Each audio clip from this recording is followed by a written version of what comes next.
Good morning. Welcome to Public Works.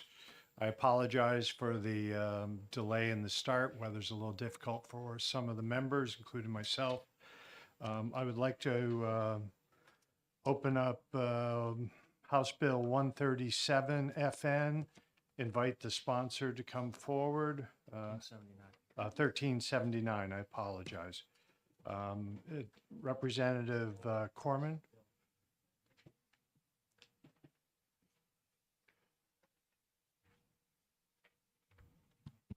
Thank you, Chairman McConkey. I hope your knuckles are not as white in a few minutes as they are right now. Yep. I am Tom Corman. I'm representative from Grafton 15, which is the City of Lebanon, Ward 3. I was a professor at Dartmouth for 29 and a half years, which is relevant to this bill because the way this bill came about was during our 1-week filing period back in September. I was in town doing an errand and I ran into a staff member I knew at Dartmouth. I told her, hey, I'm a representative now and we're filing bills. And she said, I ride a motorcycle and grass clippings in the road present a road hazard. They make the road slippery and people can skid out. And as soon as she said that, I remembered from my senior year at college, one of my good friends was riding a motorcycle and he slipped out on grass clippings and collapsed a lung. So I figured, yeah, let me file a bill on that. I contacted OLS to ask, is there a statute against yard debris and grass clippings in the road? And they said no. They referred me to an ordinance from Nashua, which is what I modeled this bill on. So this bill says that no person or agency, state or local agency, shall direct grass clippings or yard debris, yard debris, more than 2 feet into any paved class 1, 2, 3, 4, or 5 highway. And the reason I chose 2 feet, I'm not really a motorcycle rider, but I am a bicyclist. And I thought, well, especially for a motorcycle, if you're if you're less than 2 feet from the edge, you're probably a little too close to the edge anyway. And I think people do need to be able to have some slack as to where their yard debris and grass clippings are going. If you're mowing, your grass clippings are going to go various places. And it seems like, not at all into the road is a little harsh. So I picked 2 feet. I don't know if that's really the right amount, but that's what I picked. And that's really what it's about. It's a public safety measure designed to make life a little better for motorcyclists and bicyclists. You'll notice that one of the co-sponsors is the speaker. And why is the speaker a co-sponsor? When I was looking for co-sponsors, I was thinking, who do I know in the legislature who rides a motorcycle? And I know the speaker rides a motorcycle. I asked the speaker if he was interested in co-sponsoring, and he agreed to co-sponsor. So with that, I'm happy to take questions. Thank you, Representative. Yes, Representative Jack. Thank you, Mr. Chairman, and thank you, Representative Corman. I assume somewhere in RSA 265 is the penalty for violating this section? Yes, in fact, I'm looking that up right now. It's deep in there.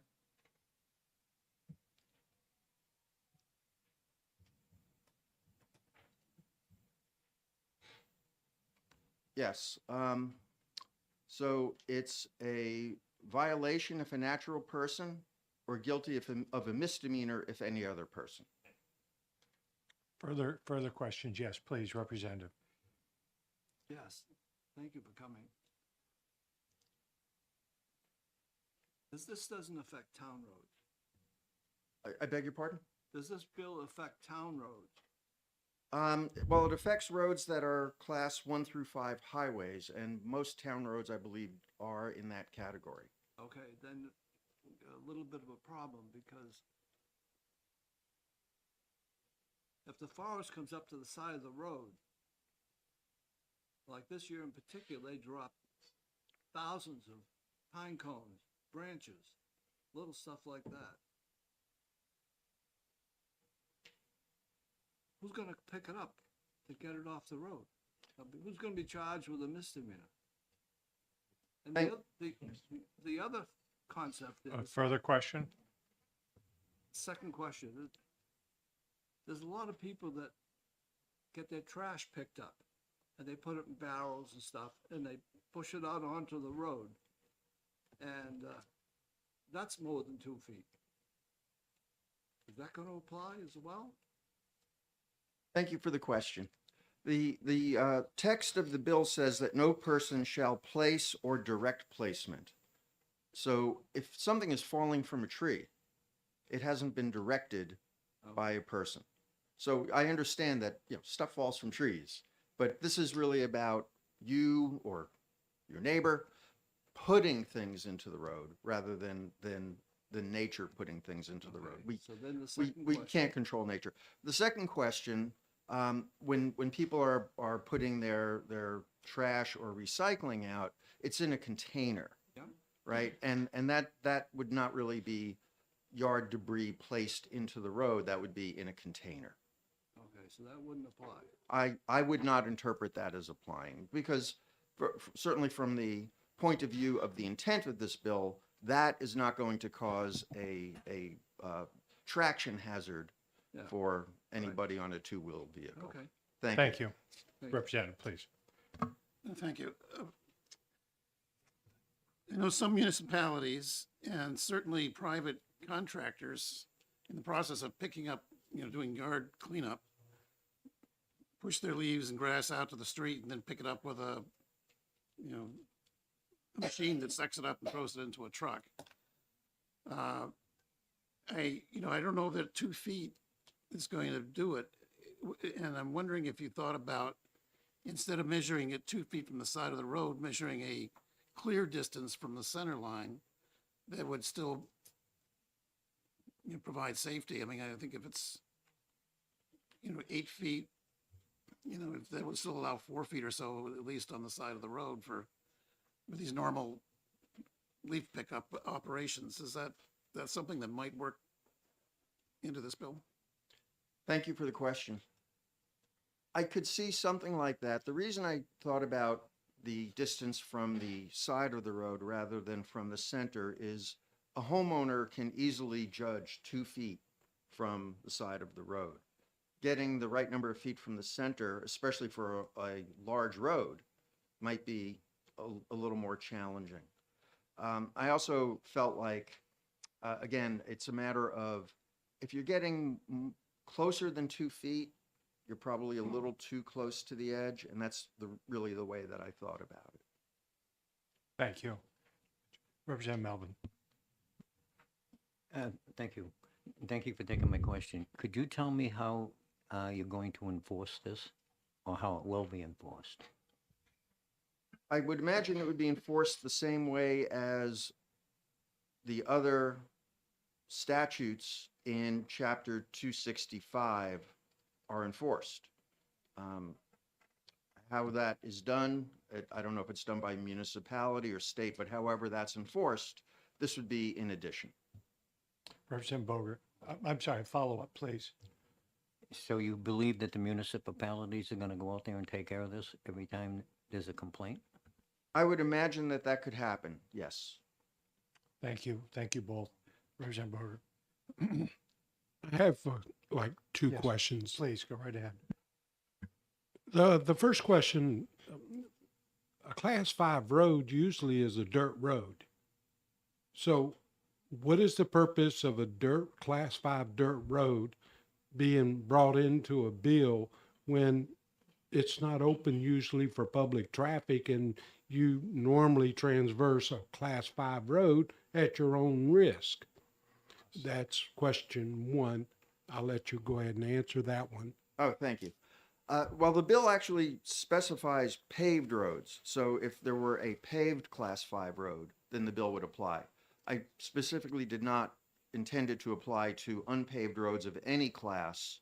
Again, thinking that the traction on an unpaved road is going to be uncertain anyway, and somebody who's on a motorcycle or a bicycle on that road should be cognizant of that. My concern is more of, I'm on a paved road, I'm expecting traction, suddenly I hit this debris or grass clippings and I don't have traction.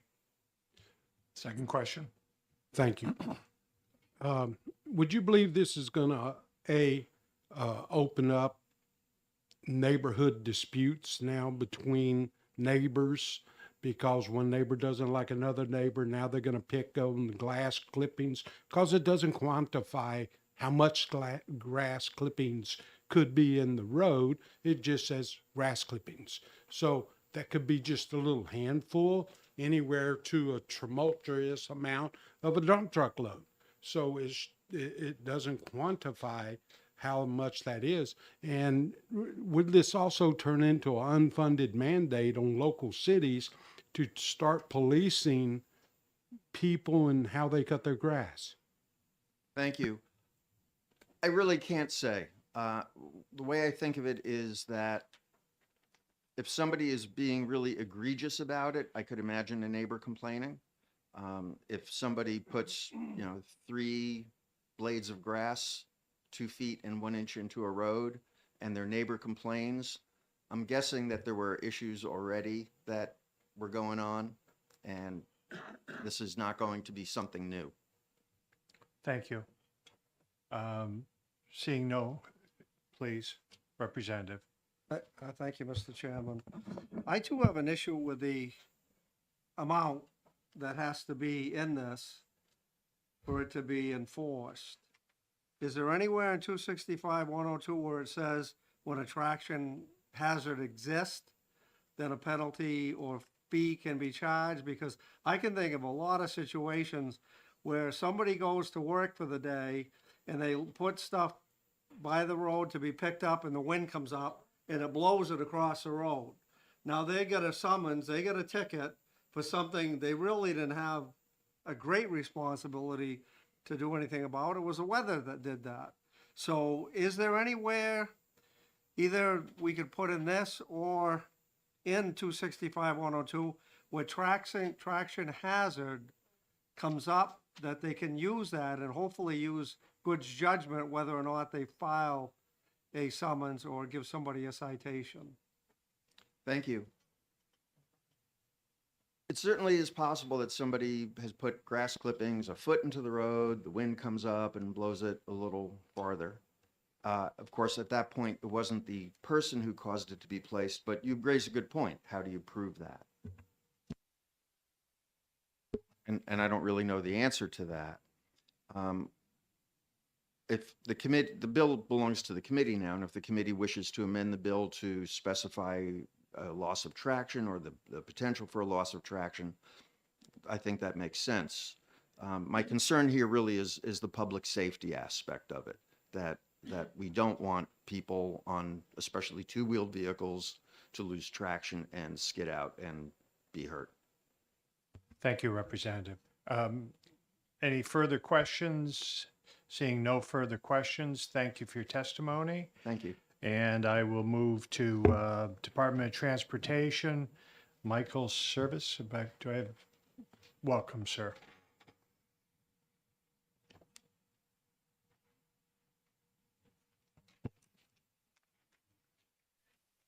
Good morning, Chairman McConkey and committee members. For the record, my name is Michael Servetus. I am the Director of Operations at the Department of Transportation. Thank you for hearing my testimony regarding House Bill 1379 relative to yard debris and roadside vegetation. The department does not support or oppose the bill. However, we do have a lot of concerns. It's understood that the intent of the bill is to improve safety in the traveling public. The DOT is concerned about the current language and its unintended consequences it may create. The DOT staff believe the problem the bill seeks to remedy is already covered in RSA 236-39, civil liabilities, which addresses the placement of any type of material on the highway which renders the highway unsuitable for public travel. The Department of Transportation does not support allowing any amount of debris or yard waste being placed in the state right-of-way, but particularly encroaching into the paved section of a roadway. Many state highways have a paved width of only 24 to 26 feet. Allowing debris to encroach 2 feet into the pavement can significantly impact mobility and safety in that area. We are concerned that the way the bill is written, It may cause confusion, encourage some people to place material in the right-of-way and onto the pavement for pickup disposal by others. While there are many times the Department of Transportation may pull brush close to the roadway, it is with the intent of chipping, loading, and transporting from the area in a very short time frame. This would be for material generated from within the right-of-way itself.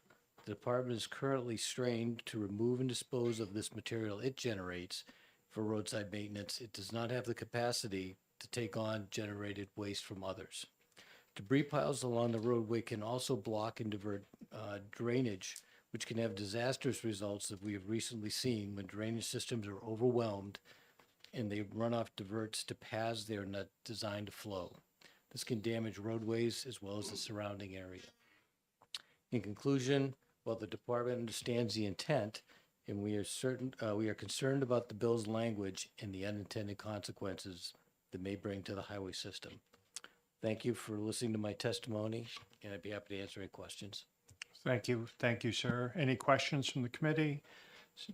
Yes, please. Thank you, Mr. Chairman, and thank you for taking my question. I've got an example. I've got an 8-inch culvert at the end of my driveway that's city-owned.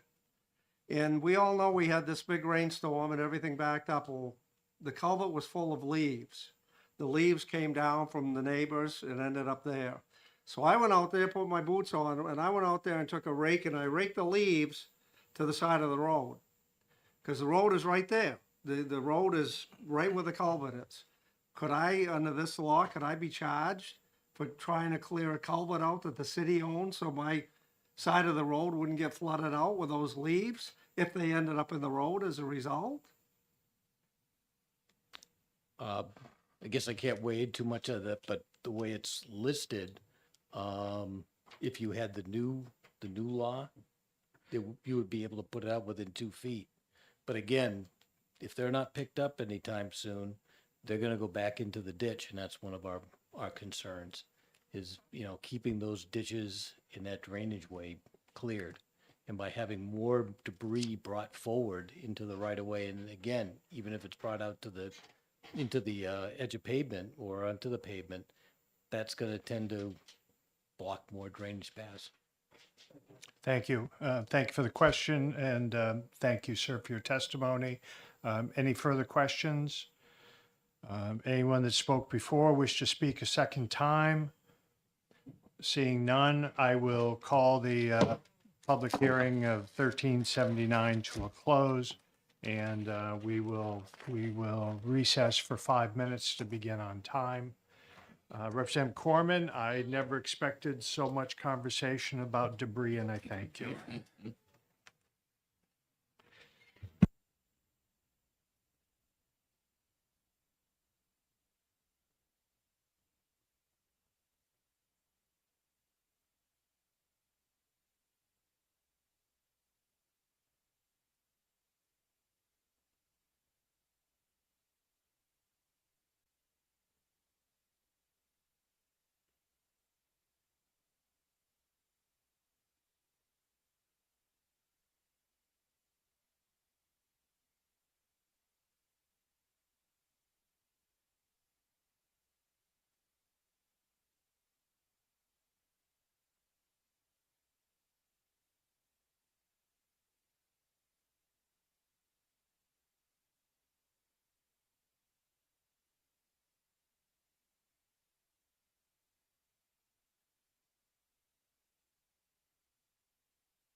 For the committee, I have to apologize. I have several hearings today that I'm going to leave and attend to, and I'll be bouncing back and forth.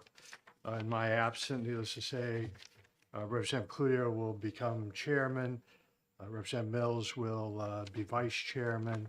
And Representative Jack, who we are always pleased, will step into clerk's position for those times. So I will open up the hearing, and depending on how long it runs, I may get up and move my way through. So.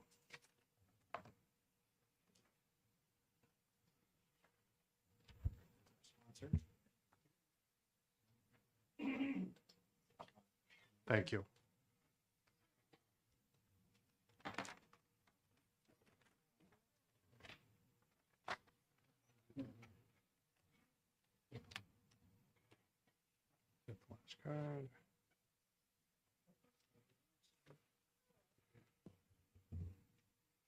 Thank you. The time being nearly 10:30, I would like to take the opportunity to open up House Bill 1253, an act renaming the Blair State Forest in Campton as the Jane Kellogg State Forest. And with that, I would like to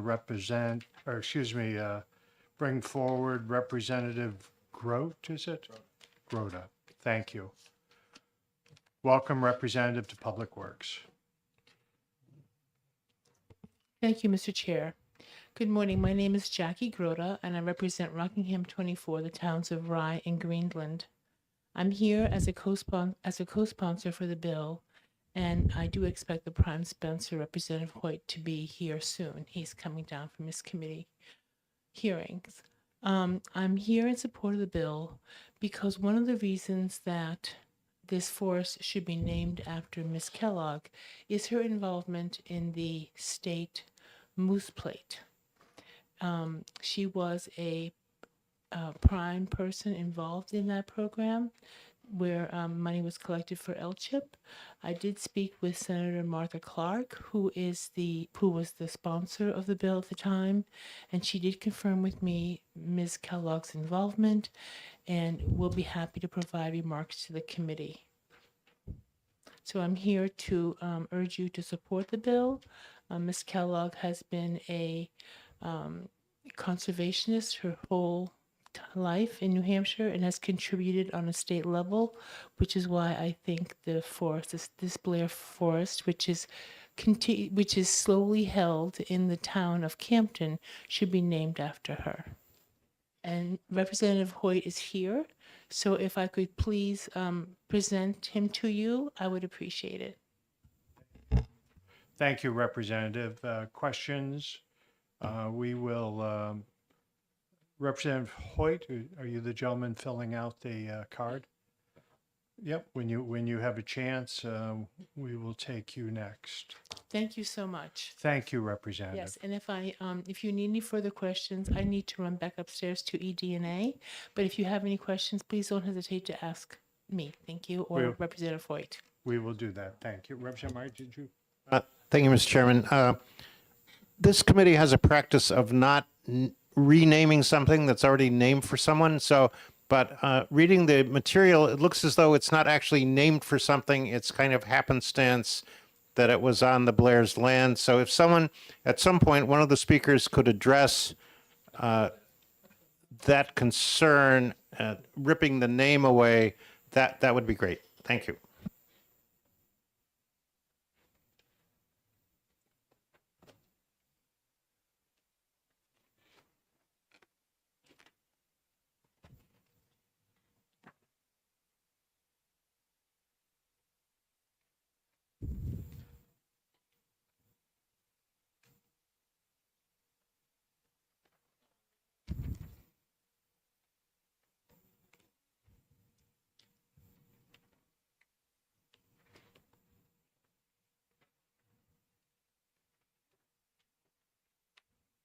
Representative Hoyt, would you rather we move to someone else, or are you all set? I'm good. I've got some paperwork that will address the last question. Thank you. Yeah, I've already got it.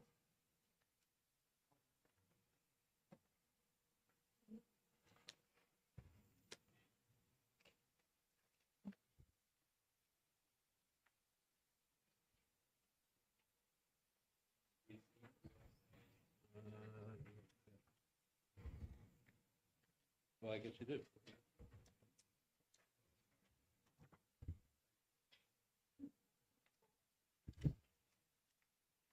These are new cards. That's it.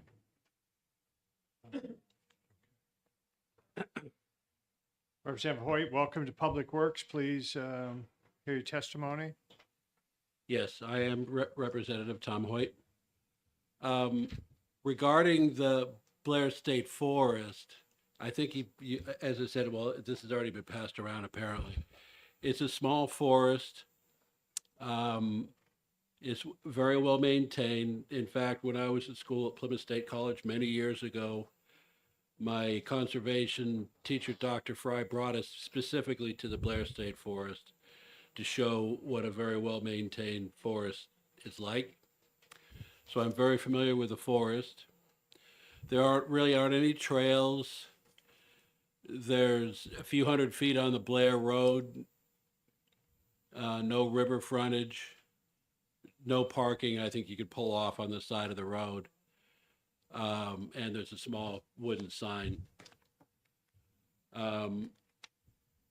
So that's the description of the state forest. There really isn't much to, that's easy to do this one, I guess.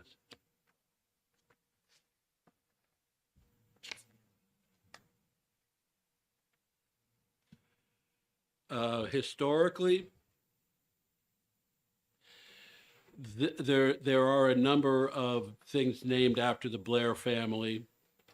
Blair Road and the Blair Covered Bridge, Blair Cemetery, which is operated by the town of Campton. The Blair House Hotel burned in 1908.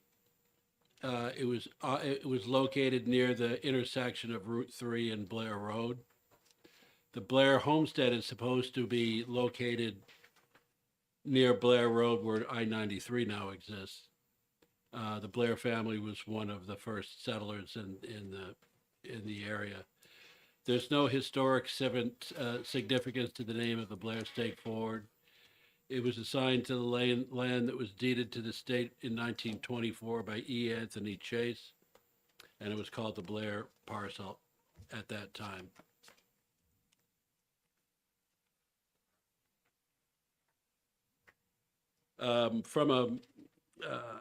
Regarding, I'm not sure how much I've got to go over with Jane. I'll go as long as you, and if it's redundant, just let me know. Jane grew up in the Philadelphia area. Her family frequented Rocky World Deep Haven camps, very historic family camps operating for over 100 years on Squam. Her family purchased a property nearby. She has maintained ties to Rocky World, Deep Haven camps, from teenage camper to board member. Jane and her husband, Ron, were trail guides to the camps for 20 years, leading more than 100 groups on all-day mountain hikes in the White Mountain National Forest, as well as leading groups to half-day kayak tours on Squam Lake. Spending a day with Jane left hundreds with a deeper understanding and appreciation for our natural resources. In Jane's career after graduating from college, Jane taught in northeastern Pennsylvania. She moved to New Hampshire.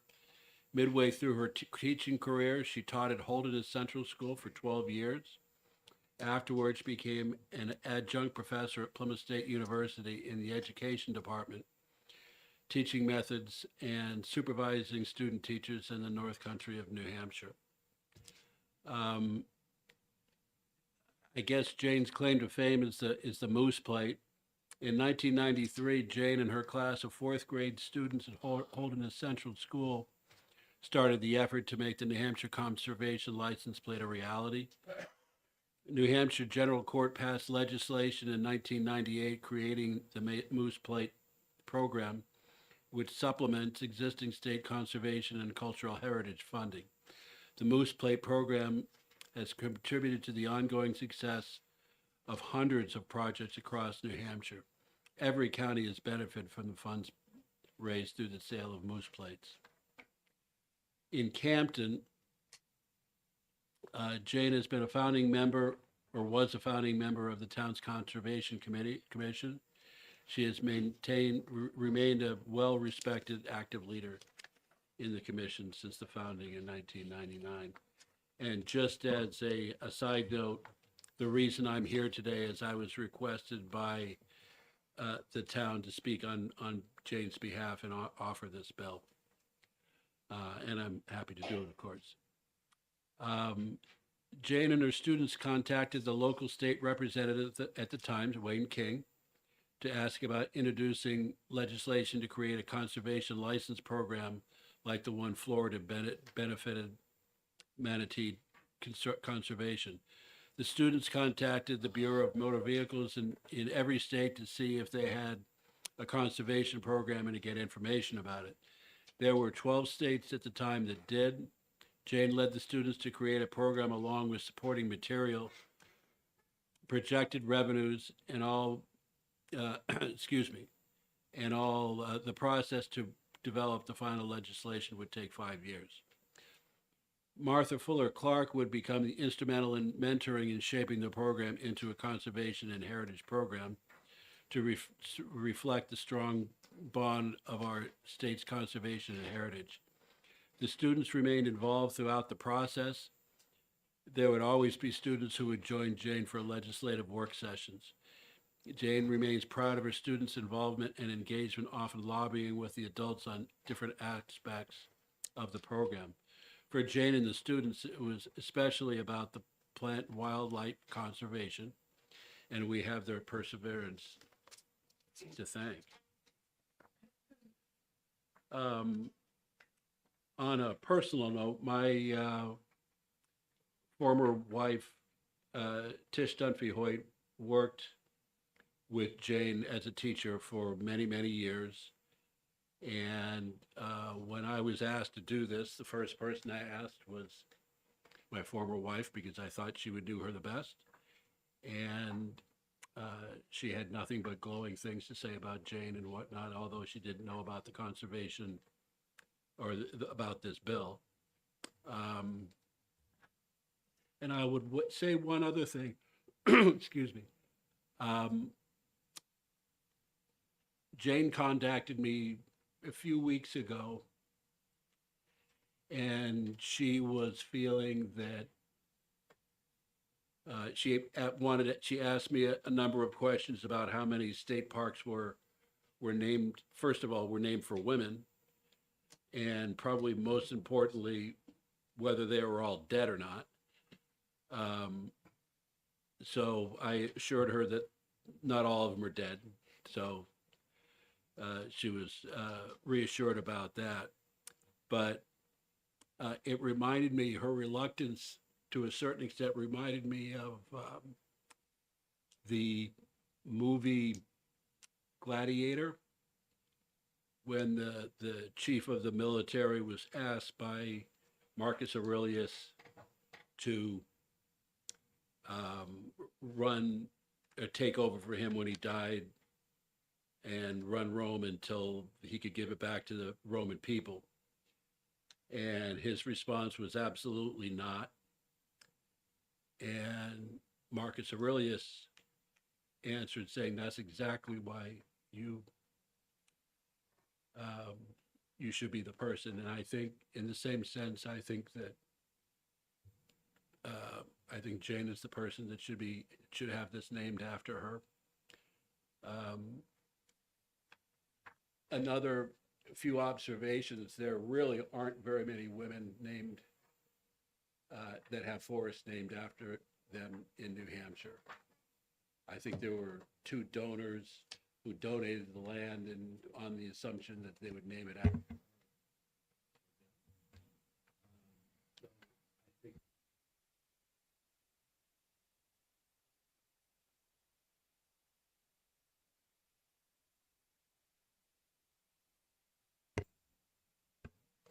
Thank you, sir, for your testimony. Are there questions for the representative?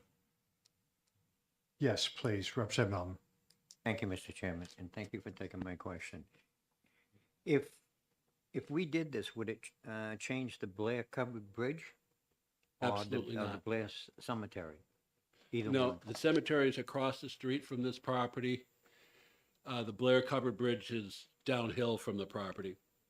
It has really nothing to do, other than the fact they're named the same way. Okay, so it wouldn't change them names? No, and They- it, they and it stay the also same. wouldn't, it's not like it's erasing the Blair name from New Hampshire history, but in any way. Thank you. Thank you, Representative. Any further questions, Representative Foil? Yes, please, Representative Becker. Thank you, Mr. Chairman, and thank you for taking my question. The question I have is when the land was deeded in, was it 1924, was there any requirement as far as what the name would be? Was there any stipulation in there that it would be called the Blair Forest?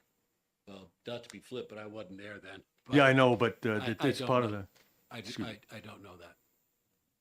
Thank you. Any further questions? Yes, please, Representative. Thank you, Mr. Chairman, and thanks for taking my question. Do you know if this land that we're going to be changing the name is in a conservation easement?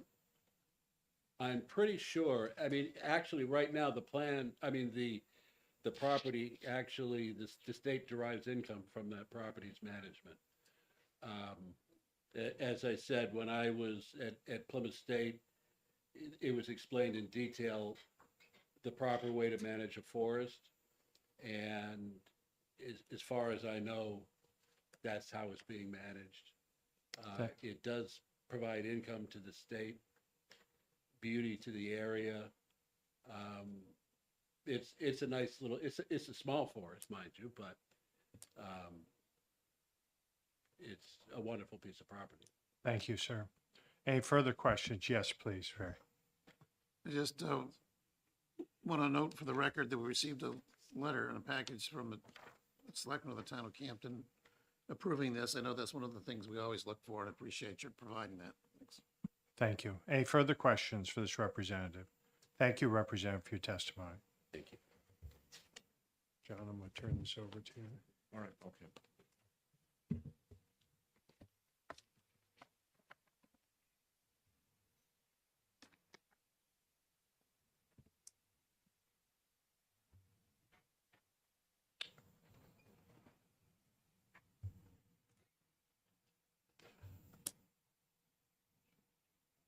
Okay, again, thank you, Representative Hoyt, for coming in and testifying.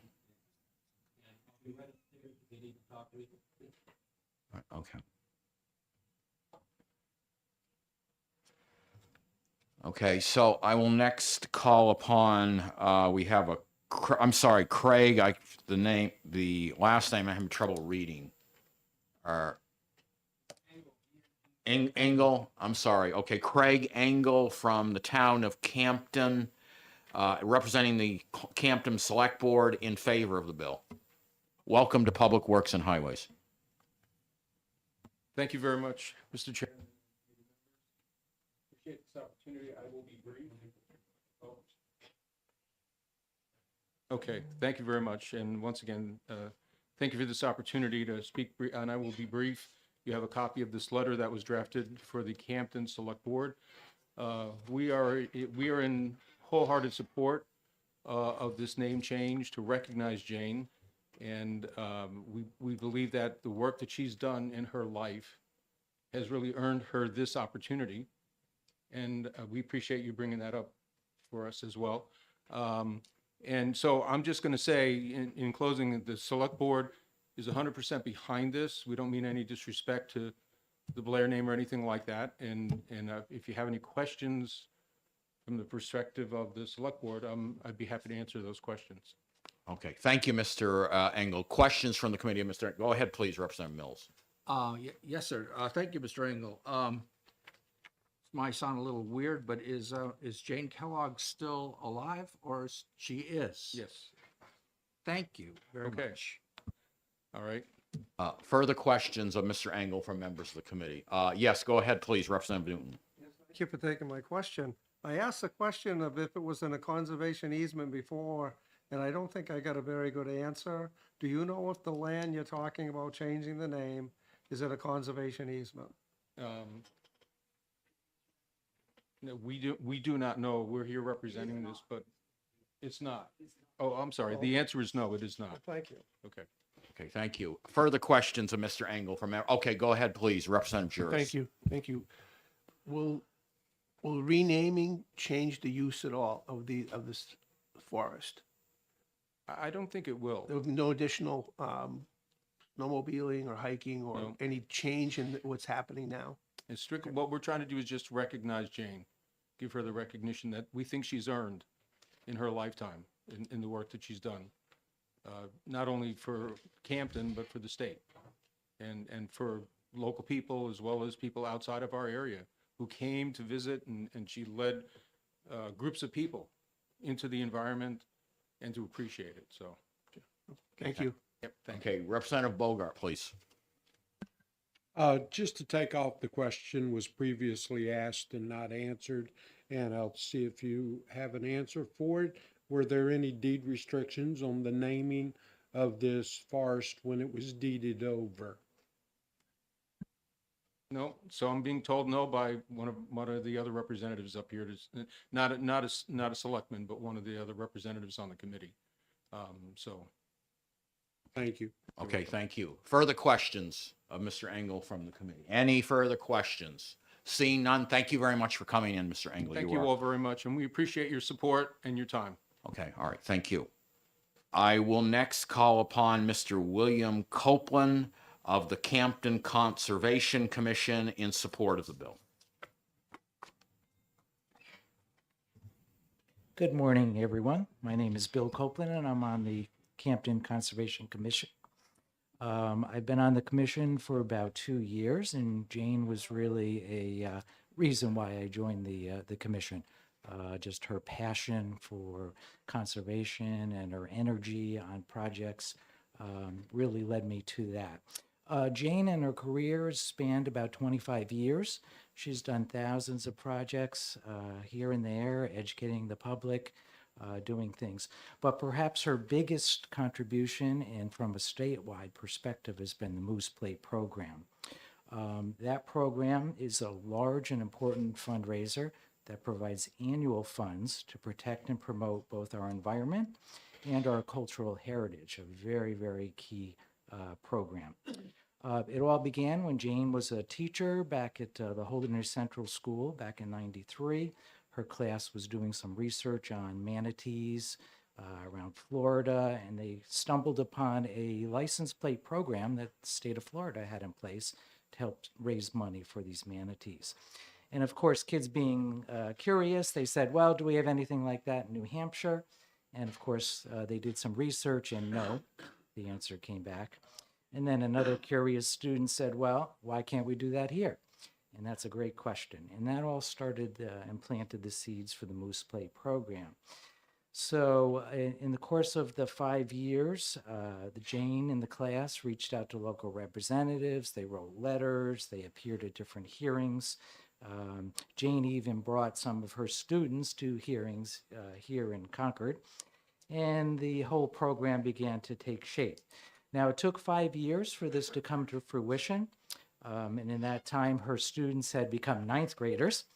But a lot of it was the administrative workings to figure that out. And also, it sort of shifted focus from just focusing on animals, the moose, to also cultural projects, which was a big need here in New Hampshire. Today, residents can go to their town hall and get a moose plate easily for their car. Now, I mentioned that this was a very important fundraiser for the state.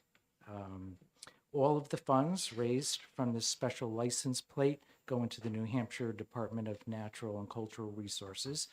Each year, they review all the applications from conservation groups, historical churches, different heritage restoration groups seeking grant money, and then they allocate that money to various groups. Now, there's some very eye-popping figures from this Moose Plate program that you might not be aware of. Since its inception, the program has raised more than $20 million. That's really phenomenal. And it has funded over 1,000 different projects. In this year alone, 2024, over $670,000 are allocated for both conservation and heritage projects. And all of these projects span across the state in all 10 counties. The average grant is around $30,000, and that's really a substantial amount of help to both large and small projects.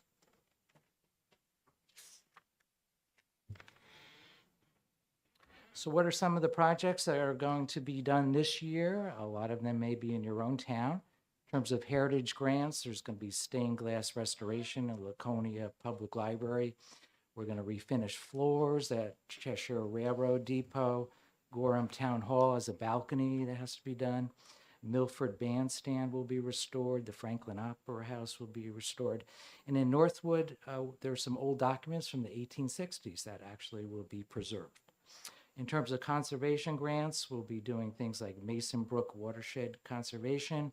Chicora Lake has some shoreline stabilization. Cheshire County has a no-till farming initiative. There's a Chase Bog wetland complex and a Pondicherry Wildlife Refuge. And these are just a smattering of different projects that will be accomplished this year. In terms of, if you had more questions on the Blair Forest name, back in the 20s, that was deeded to the state. It doesn't really have any historical significance. A lot of things were named Blair all in the area, but there's nothing to hinder changing the name of that forest. Jane has just done a remarkable job both on the Moose Plate program and in all of the different projects. As an educator, she has done lots of things for the public. We do bog walks and vernal pond visits and wildlife tracking excursions in the various properties. So she really is somebody you meet once in your lifetime that has that passion, that drive, that gets things done. And we think it's really fitting that the forest be renamed in her honor. Any questions? Okay, thank you, Mr. Copeland. Yes, questions from the committee, please. Yes, I Go just ahead, have one. Representative Mills. Is that written testimony, sir, or is that just your notes that you were reading? It's kind of my notes, but there is summarized in the packet you have. Okay, thank you very much. You're welcome. Okay, thank you, Representative Mills, Mr. Copeland. Further questions of Mr. Copeland from the committee? Further questions? Okay, go ahead, Representative Edgar. Thank you, Mr. Chairman. Thanks for taking my question. I'm really not sure if you're the one to ask, but maybe if somebody else is going to speak, we can find out. And that is, did somebody along the way discuss this with the Department of Natural and Cultural Resources? Yeah, there, excuse in me, there? Representative, there is a representative who's going to testify shortly on this issue. Very good, Just for thank you. information. Okay, thank you. Further questions of Mr. Copeland from members of the committee?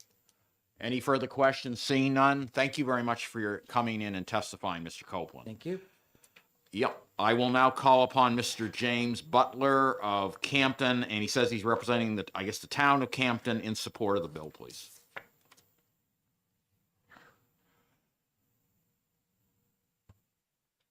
Hello, Mr. Chairman, committee members.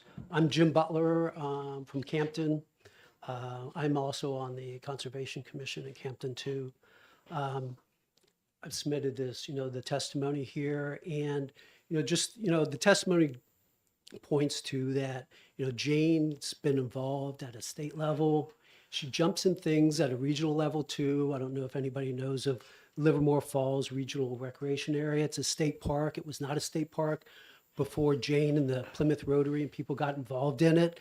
And they took a place that was 30% of the police calls in Holderness were because of this area being misused. And now it's a safe, family-oriented state park that people are able to enjoy.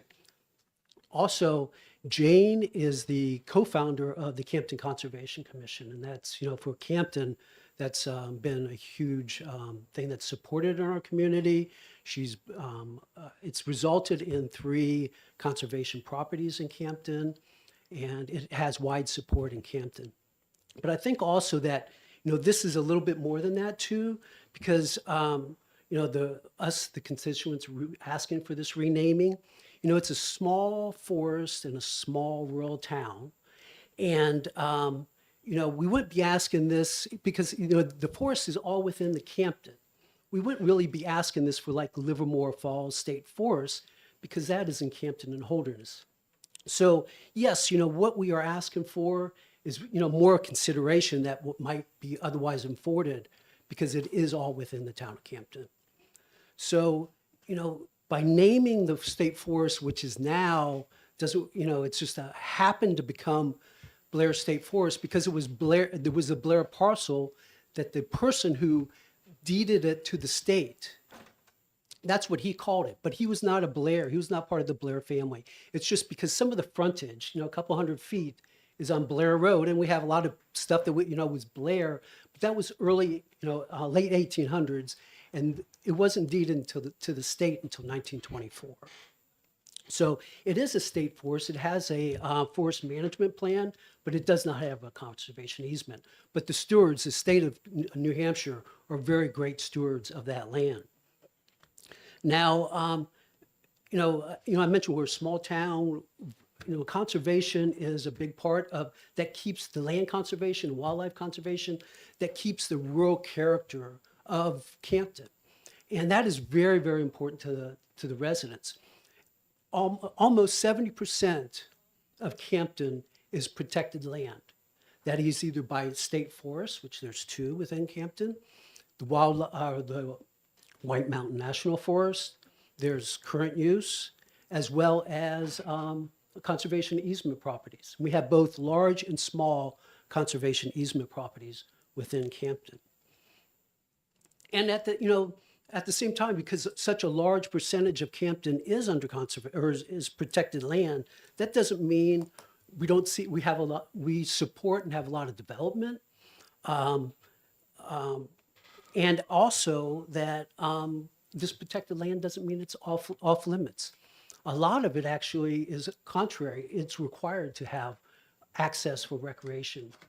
So hunting, fishing, snowmobiling, and hiking is allowed on most of this conservation land. And it is widely used for those purposes too. So what we're trying to do here too is take the state forest that's all within the state of Campton and link it to conservation. And we can't think of a better way of doing that than through Jane and her lifetime of conservation. So I hope that you can, afford us, the consideration as being, this is a state forest all within Campton, and this is Campton asking for it to be renamed. So appreciate your time. Okay, thank you, sir. Mr. Butler, any questions of Mr. Butler from members of the committee? Any questions of Mr. Butler? Seeing none, thank you very much for your testimony. I will now call upon Mr. Patrick, I hope I'm pronouncing the name right, Mr. Patrick Hackley, the state forester, who's representing the Department of Natural and Cultural Resources, Division of Forests and Lands, in opposition to the bill. Welcome to Public Works and Highways, Mr. Hackley. Thank you, Mr. Chairman. Again, for the record, my name is Patrick Hackley. I'm the state forester and the director for the Division of Forests and Lands. We manage the Blair State Forest and 190,000 acres across the state. We are part of the Department of Natural and Cultural Resources. So I appreciate the opportunity to testify on House Bill 1253 relative to renaming Blair State Forest in Campton as the Jane Kellogg State Forest. The Department of Natural and Cultural Resources and the Division of Forests and Lands opposes this bill. Our division is the state agency charged with the execution of all matters pertaining to forestry, forest management, and forest lands within the jurisdiction of the state. One of our key responsibilities is to protect our natural resources for the benefit of the state's citizens, visitors, and forest industry. That's just to give you the background of what we do. But specifically to this bill, DNCR has a memorial policy. And so I'll just read from the memorial policy. Permanent commemoration on state reservations and lands under the management of the Department of Natural and Cultural Resources is a high honor, affording a degree of recognition that implies statewide importance and extraordinary circumstances. Granting the use of a public resource for the purposes of recognizing a person, whether deceased or alive, group or event, must be consistent with the purposes of the property, held in the public trust and the contribution to the department's mission and purpose. The policy also states that there should be, quote, an extraordinary association between the land and the person, group, or event to be commemorated. Ms. Kellogg was the teacher of the 4th grade class, as you've all heard, at the Holderness School, who conceived or helped to conceive with the involvement of her students, ultimately leading to the establishment of the Moose Plate program. While this is a very notable contribution on a statewide level, the majority of Ms. Kellogg's conservation accomplishments that were shared with me in a letter from the Conservation Commission appear to be largely at the local level. And this is no disrespect to Ms. Kellogg or her supporters in Campton. Clearly, she's a conservation leader, but it's our job to weigh renaming a state property. And so in that context, I'll share with you the final few points I have. It should be noted that there are several town forests that Ms. Kellogg was involved in helping to conserve, and those would be a suitable opportunity to honor her contributions in the town forest. But I do understand the sponsors and her supporters why they would like it to be a state forest that's already in town. I get that connection. So DNCR, we're also sincerely grateful for the success of the Moose Plate program. Our agency has received considerable funding over the years, and we're grateful for that opportunity, that vehicle that exists. But just to conclude my remarks, renaming a state forest in Ms. Kellogg's name is inconsistent with our memorial policy. It triggers a host of administrative changes in our land management system, and it does set a precedent for other towns in the future to request to rename a state forest on behalf of a more local, regional person in a specific case.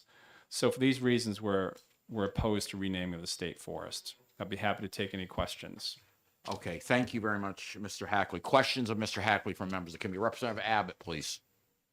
Yes, I just wondered if I understand the first and third objection to naming the forest, but I just wondered if you could make the committee aware of what it says it triggers a host of administrative changes in our land management system. Right. Thank you for the question. So we've been managing this property for decades, for a number of years. All of our maps, all of our files, all of our forest management plans are embedded in the name of Blair State Forest. So I actually can't tell you in detail, but I have heard from my land management staff that it would create two identities of the same property. So I don't know if we'd have to rename all of our files or we'd just have to say AKA Blair State Forest. But my forestry staff and land management staff said it would be problematic. Okay, thank you. Question for, yes, okay, please go ahead, Representative Faulkner. Yes, thank you. Do you have any examples of forest naming or renaming that were initiated by your department or at least approved by the department? Thank you for your question. Not my short tenure, my short tenure at the agency. I've been there a little over 3 years, but to my knowledge, I have a very experienced staff that some of them have been there for 25 plus years, and they couldn't give me any anecdotal or any comparison of when we've had to rename a state reservation. Okay, further questions. Representative Newman, please. Yes, thank you. How is the deed showing of ownership on that? Good. Thank you for asking that question. I wanted to clarify that. And I think our Campton supporters know that property pretty well, probably better than I do. I've been there once in the wintertime. But so there is no deed restriction regarding the name of the property. It could be changed if this committee so approved. So that's legit. That's the first thing we checked when we got the request. So we do have properties that are required to stay named after the donor. Okay. And there is, as was already confirmed, there is no conservation easement on the property. The state owns it in full, all the rights to that property, and we manage it in a conservation ethic. Okay. Okay, further questions, please, of Mr. Hackley from the committee. Okay, yes, please, Representative Juris. Thank you, Chair. Mr. Hackley, have there been any other requests lately of your department, of the DNCR, for name changes or prospective name changes that you can think of? You've been there 3 years. No, not that I'm aware of. Okay. Thank you. Okay, thank you, Representative Juris. Further questions? Yes, go ahead, please, Representative Newton.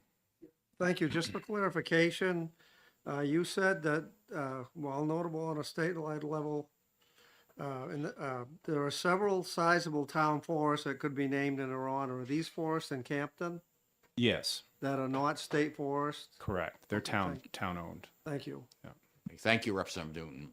Further questions of Mr. Hackley from members of the committee? Any further questions? Seeing none, thank you very much for your testimony, Representative Hackley. Appreciate it. Thank you. I'm sorry, Mr. Hackley. Okay, so are there any other people who wish to testify for or against House Bill 1253? Is there anybody else?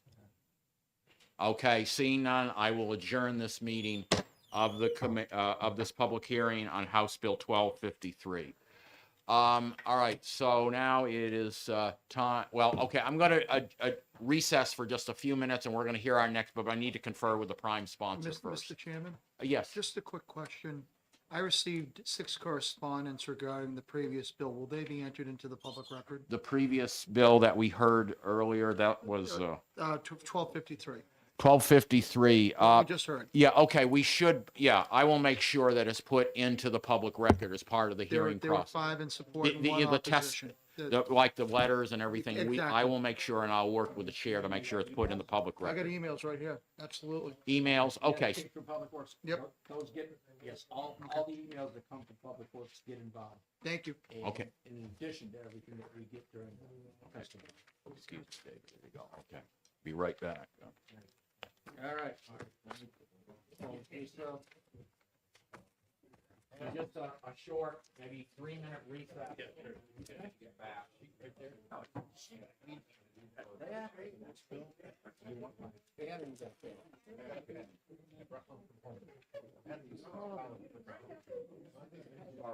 It's kind of irritating. Are you ready? How they manage how is the administrative nightmare. Oh, you have it all. Do you know what we have in the state rep? It's in Allentown, Everett State Park. You know what we have? We have a grave site of an unknown Civil War soldier. Federally recognized. I will be You go right up back. that road, you go about a mile up the road, just before you get to Hayes Field. It's on your right-hand side, big clearing, the federal gravestones with the marble and everything. It's pretty cool. So it's kind of like New Hampshire's version of the Tomb of the Unknown Soldier. It's not even on the website. Not even on their website. If it's exposed. Well, that I get. That I get. Well, okay, so, and I agree with you. I agree with you. I struggle.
you're more than welcome to stay, but I'm going to start a hearing on another bill, please.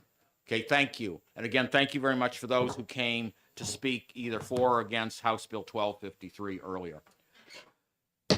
So now I'm going to open the public hearing on House Bill 1547, requiring mileage-based exit numbers on Tier 1 highways. And I want to welcome the bill's prime sponsor, Representative Timothy Horrigan. And first of all, I want to extend, I think on behalf of the entire committee, the committee's condolences on the passing of your mother. And I know what you're going through. I know you. Thank you. Okay, thank you. And I appreciate you showing up under such circumstances anyway. So if you could please proceed with your testimony, Representative. Thank you. So this is HB 5047. It brings New Hampshire in line with virtually every other state by numbering interstate and other interstate standard highways by mileage rather than sequentially. And that's been mandated by the Federal Manual and Uniform Traffic Control Devices since 2009, and they've been commonplace nationwide since the 1980s. And the only other state which still uses them is Vermont. And it's probably an issue probably a lot of people here in the legislature probably haven't thought about. I didn't really know which exit I've been living off of all these years until I started getting interested in the issue. I live off of exit 6 off the Spalding Turnpike, and that's one of the highways that would be affected by it.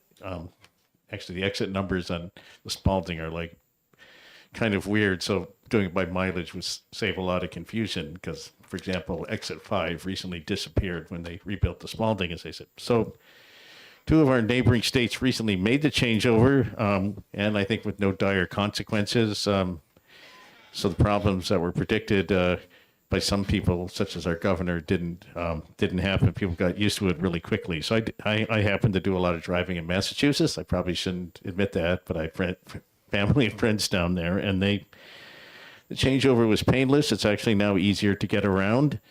And in any case, the old exit numbers are still shown on the bright yellow placards attached to the standard green exit signs. So like all the old numbers are still there in case for whatever reason your GPS hasn't been updated or you're still using a paper map or whatever. So this has been kicking around for several years. There's a project 40915, which has been included in the first 3 initial drafts of the 10-year highway plan, and then it's always been taken out by GASSET, which is basically, as you know, the Executive Council plus the Commissioner of Transportation. The first time was in 2019, and for reasons I don't go into my written testimony, the governor made a bit of fuss over the exit numbers, so it got taken out. So then it was deleted by the First and Senate of the legislature, which became HB 220 and actually became HB 1182 because of various unusual things that happened in the legislature that year. So, and then the same thing happened in 2021 when they're putting together HB 2022, and in 2023 when they're putting together HB 2024. So, and I think this is a good thing, having driven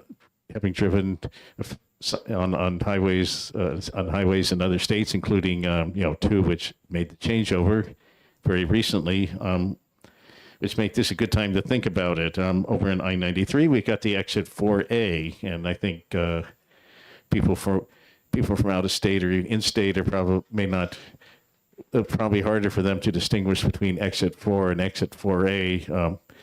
Whereas we went through mileage-based numbering, we would have exit 12 at milepost 12, exit 13 at milepost 13, and exit 15, which is what probably most people from out of state are expecting to find anyway. So then the Spalding Turnpike, which has always been kind of confusing, like I think exit 10 has never existed, even though the highway is almost 70 years old.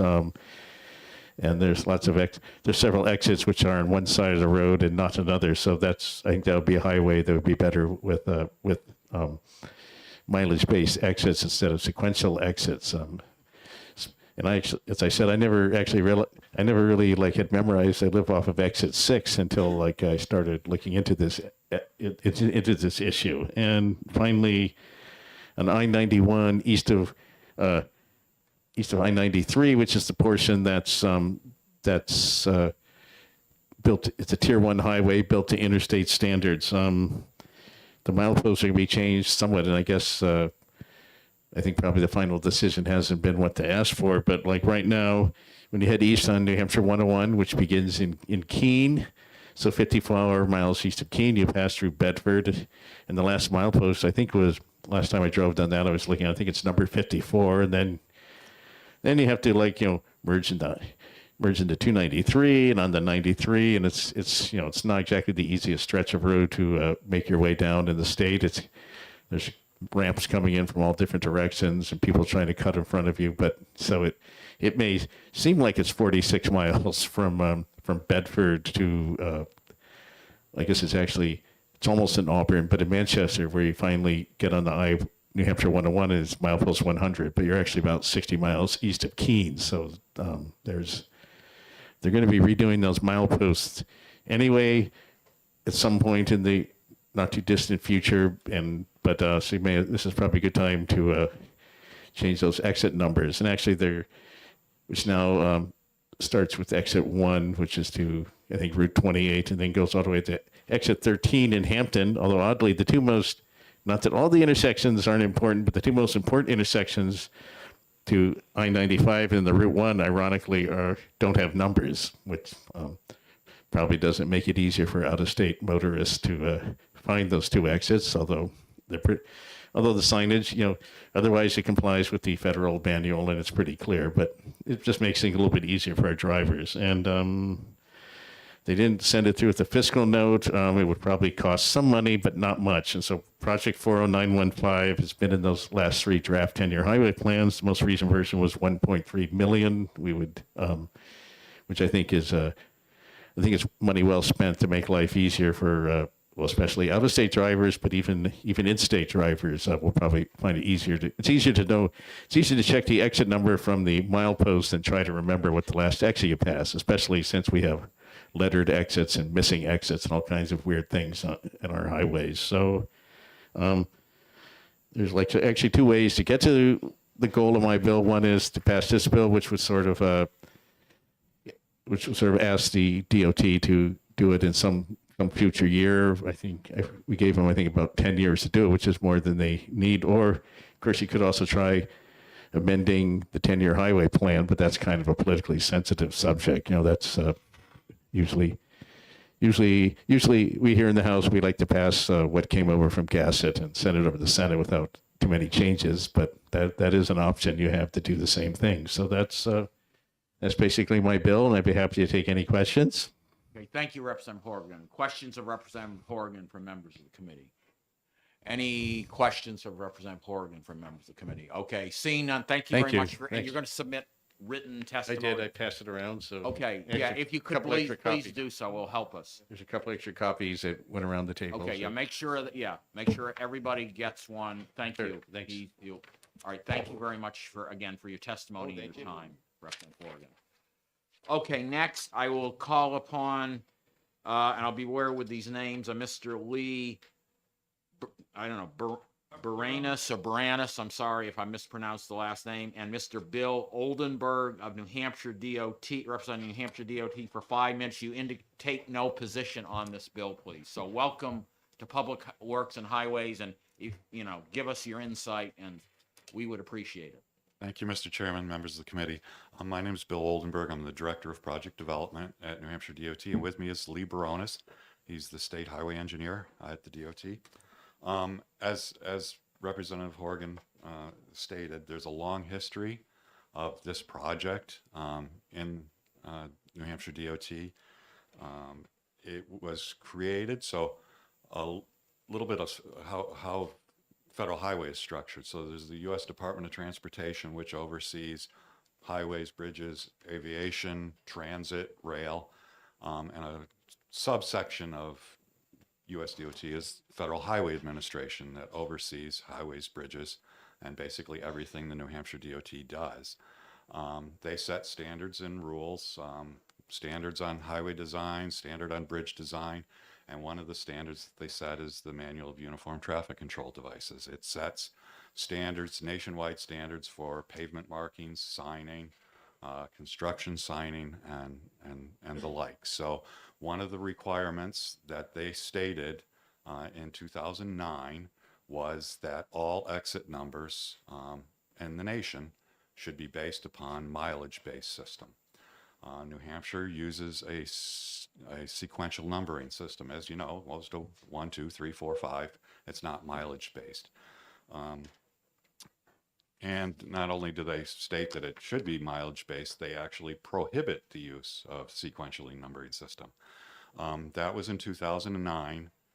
Some years after that, we had entered a project in the state 10-year plan to renumber the signs, and that has been in the 10-year plan for the last several cycles.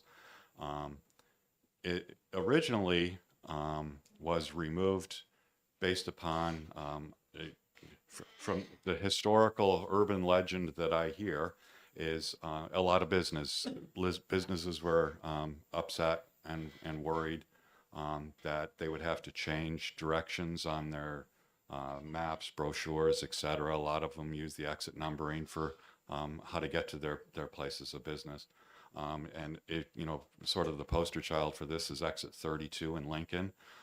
They have bumper stickers and T-shirts and magnets, and everything is based upon exit 32. And they sort of branded that as come to exit 32 and you can do everything. So they don't really want to change, and that was one of the reasons why the bill or the project in the 10-year plan was removed originally. I think every cycle since then, for the last at least 4, project has been entered in the 10-year plan, and it has been removed, as Representative Harrigan said, through the GASSET process. That happened this cycle as well. We did have a project in the 10-year plan, and it was removed by GASSET. We have, you know, so we really don't take a position on it. We've tried to do it. It does offer some nuances and changes that are ramifications from it. Sort of as Representative Horgan stated, it will still make some of the directions. If you come up the F.E. Everett Turnpike, and then it becomes I-293, and then it ties into I-93. Just as today, those numbers go from 1 to 13, then 4 to 7, and then you pick up 11 on I-93. That won't change. They'll just be different numbers. So it does have its uses, and you know, it does help with, you know, knowing the distance to exits. It also helps in emergency response. You'll notice that along the interstate, there are what we call reference location signs that are mileage based. Every 0.2 of a mile along the interstate, there's a sign that says what mile marker it is. The idea would be is the exit sign would match that. So you knew if you were in an accident and you could see that you were at mile marker 38.2, you know, the next exit or the closest exit for emergency response would be easily denoted. It wouldn't be 4. It would be 38 or 39 or something like that to match that reference number. So, you know, we're available to answer any questions on the nuances of it. We would note, and I think Representative Horgan mentioned, there's a few logistical issues with the bill in that the citation in the MUTCD is noted in the bill. As luck would have it, Federal Highway changed or updated or revised the MUTCD last month. So the citation should be updated. And there's also the funding issue. Is the intent to add this project into the 10-year plan, back into the 10-year plan, or is it to fund it separately because there's no funding? We did do a fiscal note that wasn't included, and we're available to talk about that as well. Okay, thank you, Mr. Oldenburg. Representative Boyd, followed by Representative Jack, please. Thank you, Mr. Chairman, and Mr. Oldenburg, thank you for your testimony. I appreciate it.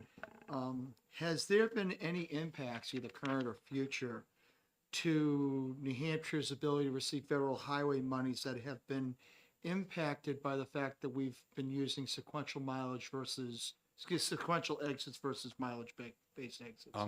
There's a threat. They can withhold money. To date, they haven't because we've made a good faith effort to include the project, and it's been removed. Or thank you, Representative Jack. I'm sorry. Go ahead, please, Representative One Boyd. follow-up, Mr. Chairman, thank you. Sure. The follow-up question I would ask is, in your, if I'm putting you on the spot, I sincerely apologize, but do you see any potential impacts to people with personal GPS systems in their vehicles being impacted by going from sequential systems to a mileage-based system? I don't, because the folks who make the Garmin's and the and all those and Google Maps, they actually receive our plans, and they know exactly what we're doing so that they can update their all the GPS for directions and things like that. So I don't see that as an issue. Okay, thank you very much. I Okay, appreciate thank it. you. Representative Jack, please. Thank you, Mr. Chairman. Thank you, gentlemen, for appearing. There's a reference in the bill to Tier 1 highways. Is that defined in statute anywhere? My impression was it's an internal DOT categorization of roads. It is a Tier 1 road is an interstate, basically. So, or equivalent. So it's a 101 Well, is. yes, but the question is Tier 1 defined in statute because it's referenced in the bill? I do not believe so. Okay, thank you, Representative Jack. Representative Bogart, please, and followed by Representative Faulkner. If this was not included in the 10-year plan and was done as a directive to take this on, what would be the financial cost for this project? We estimate 1.4 million, and that's just about what the 10-year plan project had in it. Okay, yes, please continue, Representative Bogart. And if this was done outside of the 10-year plan, what would be the estimated completion date or start date of such a project? So the idea would be is we'd have to do each interstate at the same time. So you wouldn't want to have the interstate numbered hodgepodge. So the thought would be is we would do each interstate as a project or bundle them together. So I-93 would probably be, we could do all at once, 89 all at once. When you get to the Effie Everett Turnpike and the 101 connection in, probably do all that at once. And then the Seacoast, I-95, Spalding Turnpike, probably all at once as well. But we could do them all at the same time. Probably wouldn't do that. Just from a contracting standpoint, it would probably be broken into several projects. But I don't know if time frame to do some of them. I would. Sorry, Lee Baronis, State Traffic Engineer. As far as the duration, so from the green light to proceed, I think a reasonable time frame would be approximately 2 years for engineering efforts, and then a construction season for the implementation. And the reason I say 2 years for engineering is having to secure a consultant to perform the work, and then to get it done. So to me, it looks like a 3-year horizon from the time that we've secured funding and can proceed. Okay, thank you, Mr. Barone. Your follow, please continue, Representative Bogart. So based on what you're saying in the bill, it says it's given you 10 years to completion from start to complete, well, from being passed to completion of 2035. Would that be sufficient time to complete such a project as this? Oh yeah, I don't think that would be an issue. Yeah, I think the 10 years allows us some flexibility to ensure that priority projects don't get displaced by other projects like this one. It may fall into a priority within the department, and so that does give us flexibility. Okay, Representative Faulkner, please. Thank you. Just to be clear, there is no federal funding program for these sign changings that's separate from the general allocation to the state, so that if we were to do this, it would come out of funds would otherwise be available for other highway projects. Is that correct? So we initially, as part of the 10-year plan project, that project was federally funded. So we were using federal funds to do that project. If it isn't part of the 10-year plan, it would have to be funded some other way, general funds or through betterment funds that we don't have. But Okay, thank you. Okay, Representative Boyd, please. Thank you, Mr. Chairman. Director Baronis, the DOT has to hire a consultant to replace signs on our highway system. Did I hear that correctly? That would be one approach. We can do it internally, but we have a backlog and limited staffing. So adding projects in, if we have the opportunity, we'd like to ensure that we have a timeline that would allow us to utilize a consultant. The work is not necessarily as simple as it might initially appear. Adding signs and panels to overhead structures can affect the size of those structures, which could affect the structural limits of some of the sign bridges.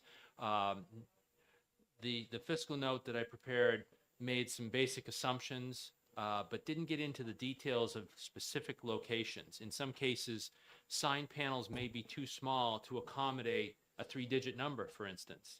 So then we have to not just throw an overlay panel up, but we would have to replace the structural portion of that sign to ensure that that number is there. So there's quite a bit of work that goes into ensuring once a contractor is let loose on a project that they're not going to encounter situations that they're not going to be able to construct. So we do have to have an engineering review of each and every location. Some cases there's multiple signs. We have to make sure that we've found all of the signs that make reference to a specific exit number. And so that it does take effort.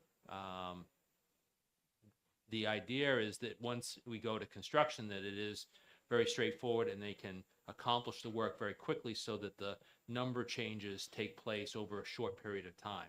And the idea is to minimize confusion for emergency responders, where yesterday that was exit 4 and now it's exit 16.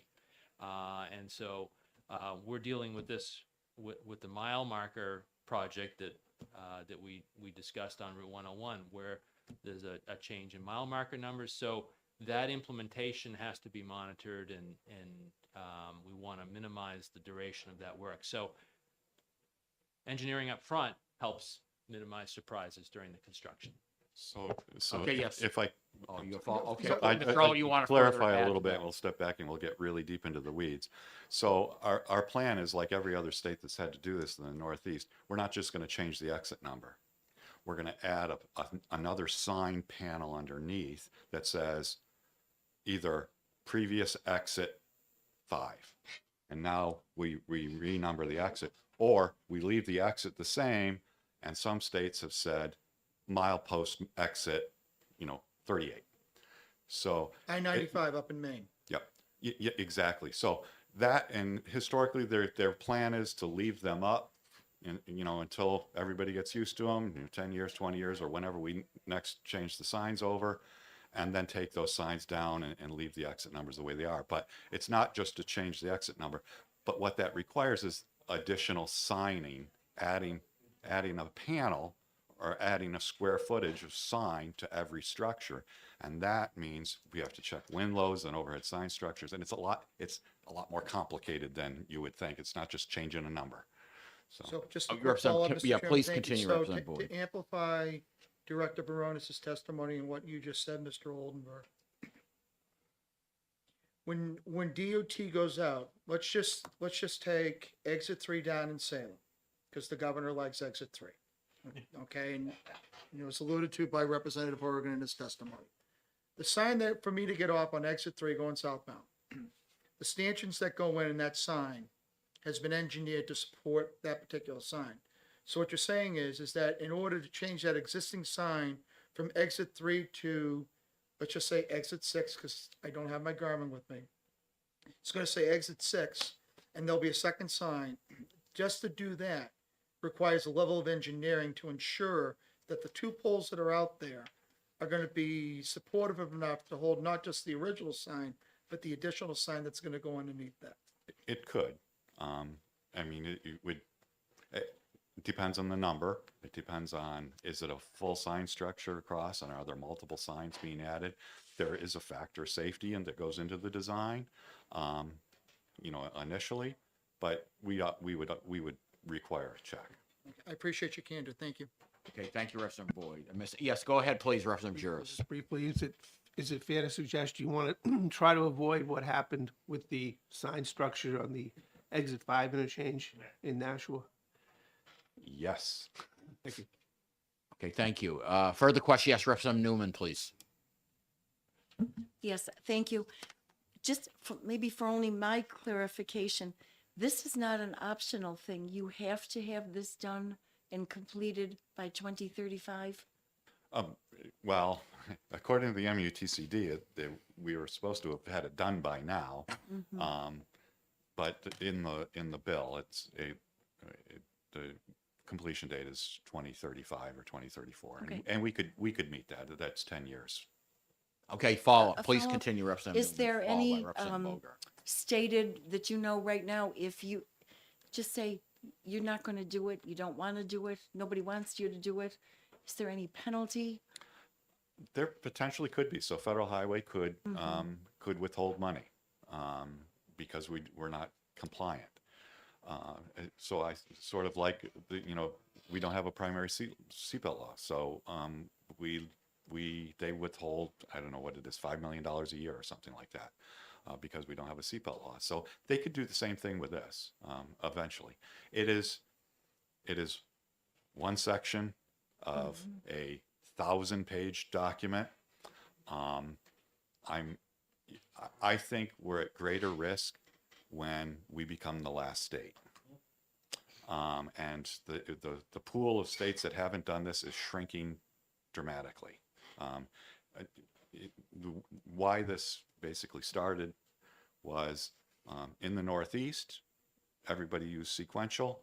The rest of the country used milepost markers. Federal Highway wanted a standard. They basically said majority rules, it's mileage based.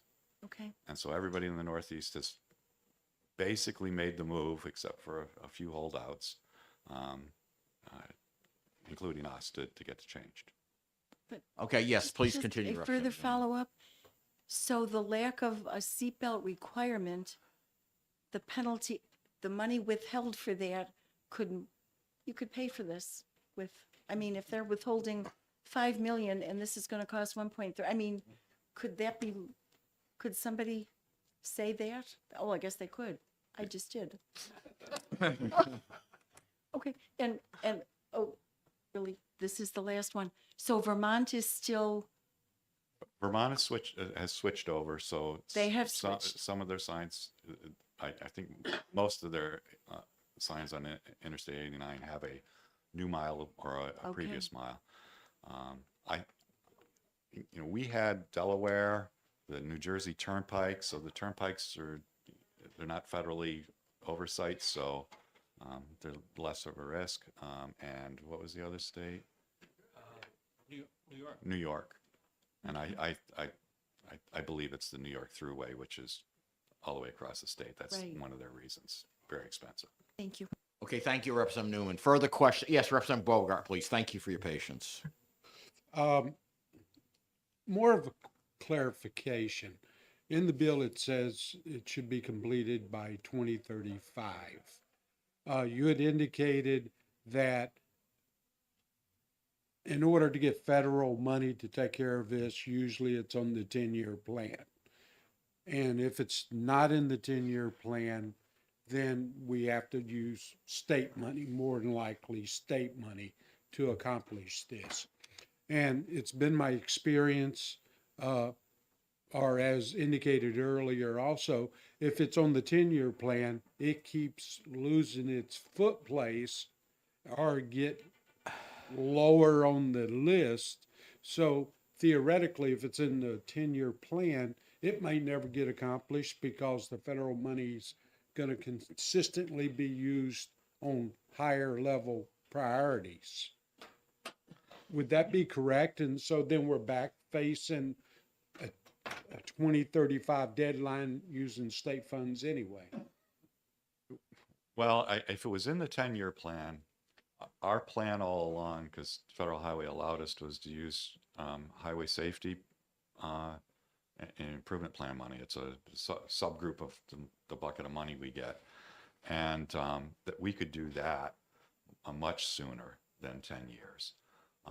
Those projects don't go out as far. So we could probably, fund that within the next couple of years and start doing the projects. So it wouldn't have to wait 10 years to be done. Okay, yes, please continue, Representative. Could this board, as an amendment to this, set the priority on this to like way at the top versus? We generally don't, we don't set a priority. If you change the date to require it to be done by, before 2030, like 2030 or something like that, that would be setting the priority more or less, changing the completion date. Thank you. Okay, thank you, Representative Bogart. Further questions of the committee from the gentleman from DOT? I do have one question too. You said there'll be a transition. If this is implemented, drivers will still be able to, underneath the new system, which is mileage based, right? I mean, I'm sorry, I'm getting a little confused here. They'll be able to see what the old system is, so they won't get too confused in getting used to this new system? Correct. There would be both the previous exit number and the new exit number. The new exit number. If this is done, and you said you'd have these signs up for a transition for how, you don't now have any idea whether 5 years, 10 years? Typically, when we make changes like this, we would install the signs, and then at the next, for the life of the sign, which generally they're about 20 years. But if the sign's knocked down, we wouldn't put it back up after. Okay. So we would allow for a certain period of time, and then as they essentially die naturally, the old Okay, sign- but you're saying about maximum of a 20-year, the sign, so sort of a transition, but if the sign was knocked down, it would be sooner, it would just go to the system the way it is, but you'd give drivers hopefully a few years transition at least, so they wouldn't get too confused. I think the point would be is we wouldn't go out and spend more money to take the signs down. Okay. We would do it as part of the natural replacement. Natural or, okay. All right, thank you, gentlemen. Further questions? Representative Abbott, please. Yes, just to follow up on that, the figure that you gave of $1.4 million, would that include having the old sign as well as the new sign? When I prepared the fiscal note, that was an assumption that it was not included. The additional cost, I had to come up with a basis for the cost, and I took the absolute bare minimum, which would be basically an overlay panel over the existing numbers with the new numbers.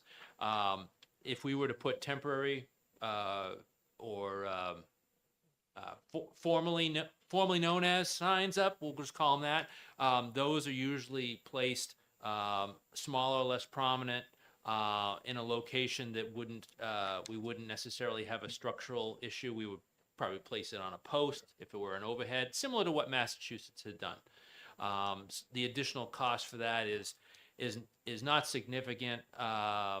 Maybe another $200,000, $300,000 for if we were to add this additional, formerly known as signs. Okay.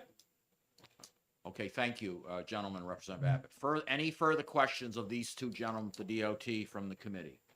Any further questions? Seeing none. Thank you very much for coming in and answering our questions, gentlemen. Thank you. Okay, is there anybody else who wishes to testify for or against House Bill 1547 in the room? I don't see anybody, so I will now adjourn this public hearing on House Bill 1547. We are done for the morning, and our next hearing will be at 1:15 when we take up House Bill 1043 relative to the capital appropriation for the legislative parking garage design. That's one of the chair's bills, so he should be here. And we will hear public, and I believe something about there's an amendment too, but I got to check with him on that. And we will hear from him on that bill, and we've got two other bills, 1:45 and 3 p.m. And hopefully we'll be done by 3:30, 4 o'clock at the latest, just for your information. Okay, thank you very much and enjoy your lunch. And we can enjoy looking at the new legislative parking garages, the old ones getting turned over. Oh, really?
the two people. He wants to take somewhere in the neighborhood of $400,000, and he wants to replace all of our chairs throughout the State House. I guess he's been here 30 years, so they're having trouble repairing and everything else. So here's a perfect source of money for him to use for that. So that's what he's, then the guy over at Max Schultz, Andrew Max Schultz from Police Standards, we gave him a capital appropriation also last year. And we gave him money to replace the boilers, the heating, and maybe the air conditioning system in their buildings.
House Bill 1043.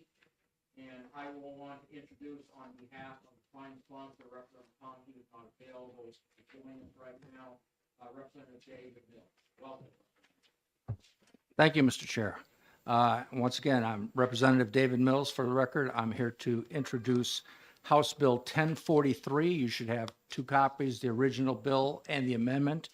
I'm here to introduce HB 1043 as amended with amendment number 2024-0225H. It's to repurpose previously approved capital appropriations for new needs. And with that, I will turn over any questions that you have to Chair Terry Pfaff, our Chief Operating Officer for the General Court.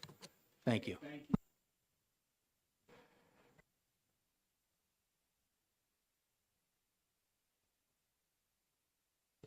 Chief of the General Court, Chief Operating Officer, and welcome back to Public Works and Highways. For those of you who know, Representative Pfaff used to serve on this committee. I served with him. That's a long time. It's a long time ago now, Mr. Chairman. Right, yeah. So you've got a lot of good experience in this committee. It helped you in your present job. It certainly does. Thank you. Thank you very much. So for the record, my name is Terry Poff. I'm the Chief Operating Officer for the General Court of New Hampshire. And as by way of a little history, and I'm here to support 1043 and was request of the General Court to repurpose these funds. In the session of 2017 for the capital budget of 2018-19, I believe it was, is when this appropriation became in the capital budget. It was for design because the GC&H itself, our branch, was going to lead the design at that time. We actually went through the process of RFPs and got different design companies in place. But then by the time all that transpired, COVID hit. And so that got put on the back burner. And then the new process for the parking garage took a different route. So we went through the Public Works Division of DAS, and DAS took lead on it. The funding got appropriated in several different pieces of legislation that you folks, some of you folks passed in the previous sessions. And so this money became available for other purposes. So now the General Court, part of my job, I got appointed from House Chief of Staff to the Chief Operating Officer, and within the scope of that work is long-range planning, plant and property, with a whole array of other responsibilities for the divisions and all the joint staff. So we, as part of that long-range planning, we looked at the needs of the complex, and the needs of the complex are many and varied. Some of them are the seats you're sitting in now are 50 years old. So we're looking at a complete renovation of this building, as we've done on, some of you might have noticed, on the first floor of the State House as well. So these dollars would go towards that, and it would be for the renovation of the complex when needed, emergency funds for the complex when needed, such as if they're needed for something that just occurred over the weekend, for instance. So there's many things that we need to have available to keep this operation operational, so that you folks can represent the people that you are sent here to do so. So with this, these dollars, even for the chairs, if you look at the chairs that you're sitting in, at the time, I think they were $256 a piece back in 1975. And if you amortize that, we've got a heck of a good deal on those seats, and they've been well, but they're marginal now. They need repairs regularly. The tables, if you look underneath our tables here, they're held together and secured by pieces of plywood because we flip those over and do that.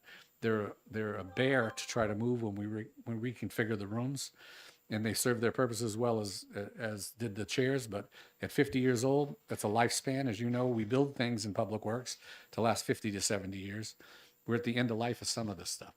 So that's some of the money will be repurposed for that as well. So and that's the request. As far as the amendment, I believe that no one from GC&H has any problem from that, from the administrative side, as far as that goes. I had a discussion with the Speaker, the President, and the Chairman of the committee. So with that, I'll gladly field any questions.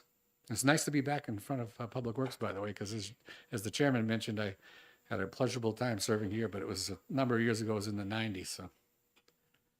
Thank you. Yes, Representative Mills, please.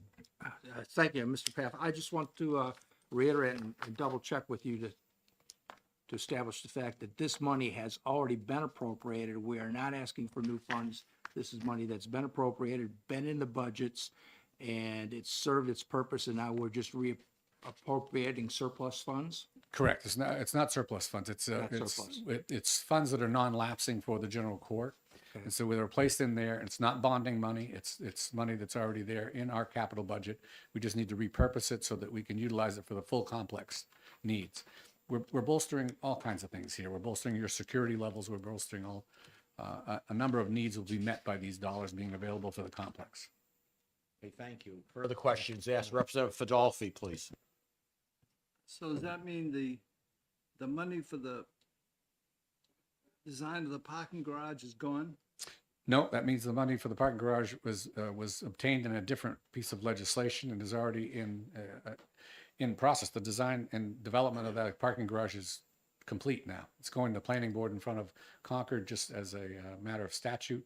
And the garage, that building will be coming down shortly by April. I have some questions on that. If The parking garage is a different issue. I'll gladly meet with you and discuss on the that. design of the parking. Yep, I'll gladly meet with you. We have a commission that just barely met yesterday that's overseeing the parking garage statutory commission as well. So I'll gladly meet with you Because I after. designed to build 100 commercial industrial. Okay. buildings. I don't doubt it, Representative. So yeah, appreciate you doing a follow-up, but if you have any other questions today that, No, I just when I saw it scratched out here, I just thought it was dead issue. Nope, live issue. It's going to be constructed soon, hopefully. Representative Jack, please. Thank you, Mr. Chairman. Would you agree with me that the funds appropriated here were lapse extended every time since they were appropriated, so they are still available in that account? That's correct. Yes, Representative Bogart, please. Just for clarification, this money being moved to something different would have no adverse effect on a new legislative parking garage being built? It will have absolutely nothing to do with the parking garage as soon as that title's changed. It doesn't have anything to do currently because it's already been developed with other dollars that were put together in legislation. This is money that we have in our general court capital budget that we need to change the title so that we can utilize it on the other needs of the general court. Thank you. Further questions? Yes, Representative Faulkner, please. Not so much a question, but pointing out that this amendment deletes the effective date clause and does not replace it. So I think that we ought to fix this before we vote on it. All right. Yes, Representative Jack, please. Yeah, if you read the, it says amend the bill by deleting section 2 and renumbering section 2 to read as section 2 and 3. So section 2 becomes section 3. Section 2 becomes the new text that's here. So it does not delete the effective date. Thank you, Representative Jack. Further questions, please, from the committee. Any further questions? Okay, thank you. Again, you pronounce, I have trouble, is it puff or fast? It's puff like cough. Puff, okay, I'll Puff try to like remember. Cough, puff. Puff, I'll try to remember that next I've time. answered to many things, Mr. Chairman, over the years, and I'll continue to. So- All right, okay, good. Okay, thank you very much, Mr. Thank you. And Representative, if you'd like to follow up, I'll meet with you on the garage. Okay, next, I will call upon Mr. Matt Schultz, representing the New Hampshire Police Standards and Training Institute. Welcome to Public Works. And you have somebody else who's accompanying you? Good afternoon, and yes, Director Skipper was able to make it after about a 4-hour meeting, annual meeting with the police chiefs. Hey, Carr, you don't have, but if by the end of your testimony, we would appreciate it, please, for the record. All right. Chair and honorable members of the court, we appreciate your time. Thank you. I'd just like to thank the chair, honorable members of the court for this time. Thank you. Okay, thank you, sir, and I appreciate you filling it. Okay, go ahead, begin, please. I'm going to turn this over to the major. Yes, thank you for your time this afternoon. We approached Representative McConkey with a problem that we had originally with our boiler replacement project that, as you see in this amendment, was originally appropriated in 2019, which was actually before both the director and myself were at Police Standards and Training. And those appropriations have been continued each biennium as that boiler project has gone on. That was managed by DAS Public Works. As we reach the end of this boiler project, we have discovered that the original scope did not include replacing controller units that are used to control pumps. Now, I'm not an engineering expert, but that control pumps that control the flow of the water throughout the building to the thermostats to control it properly. So effectively, we were unable to properly control the heat in the building. We have to manually each morning run the pumps and turn them off and make sure that they're working, and it's very manual. So when we approached Public Works to try to get this corrected, they got an estimate of approximately $12,000 to actually install controllers that will work with those boilers, but they told us that it was outside the scope of the original appropriation. So we had asked Representative McConkey to please allow us to be able to work on the controllers. There's also a couple other issues that were discovered with the heating system and thermostats in the building that we hope to be able to repair with the remaining approximately $400,000 that is left in this appropriation for that project. Along with this, we struggle at Police Standards and Training with a building that is aging and has not had much ongoing repairs since its original construction. And we do have a problem that bubbled up, so to speak, this winter with our tactical center floor coming up. And that has been original to when that tactical center was built, I believe in 1994, somewhere in there.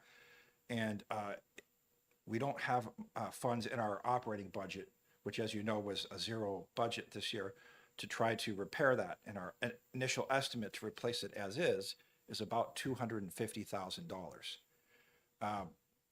So that is another issue we had asked to hopefully be addressed. I had approached DAS and asked for emergency funding to repair the floor. And then when they looked at the scope of emergency funding, they said that the floor would not fit under that category of being able to provide emergency funding to repair it. So that's why we asked for that to be included in here. The third issue we have that we've added in here is we have two projects, one of which is very, very important to the essential operations of Police Standards and Training, that were capital projects originally that in 2020 became ARPA-funded projects. And with the several years that have gone by, Public Works has finally got an engineer to evaluate the cost of those projects, and they far exceed what we have allocated through Gopher funds. So we have been asking the Gopher office to find additional funding specifically for the most important project, which is our range ventilation repair. The firing range, which is essential to the operation of the police academy, as you can imagine, that ventilation system is original and it is not working properly. And so we don't want to have that combustion or that atmosphere that's not healthy building up inside the building. And so we've been trying to get that ventilation system replaced. And so we've also added in here that depending on whether or not we get the Gopher money, we're hoping to be as flexible as possible with the little bit of funds we have to fix the tactical center floor, the boiler, and hopefully get that range project done by combining those ARPA funds. I hope that makes sense. It's a complicated kind of a problem we have that we're trying every which way to solve to sustain the use of the building as best we can. Thank you.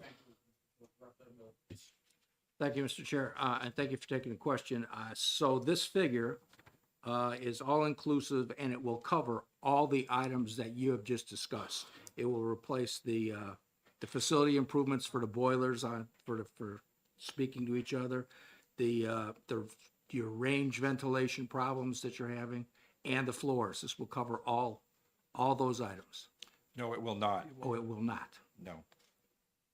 This was meant to, in case we don't get the Gopher money, we have some flexibility to use this $400,000. So you've got the flexibility to use it as necessary in this. Correct. Okay. If we were say, Okay, yes. thank you. Okay. Further questions of these two gentlemen? Yes, Representative Newton, please. Thank you, Mr. Chairman, and thanks for taking my question. What is your anticipated amount you're hoping to get from Gopher?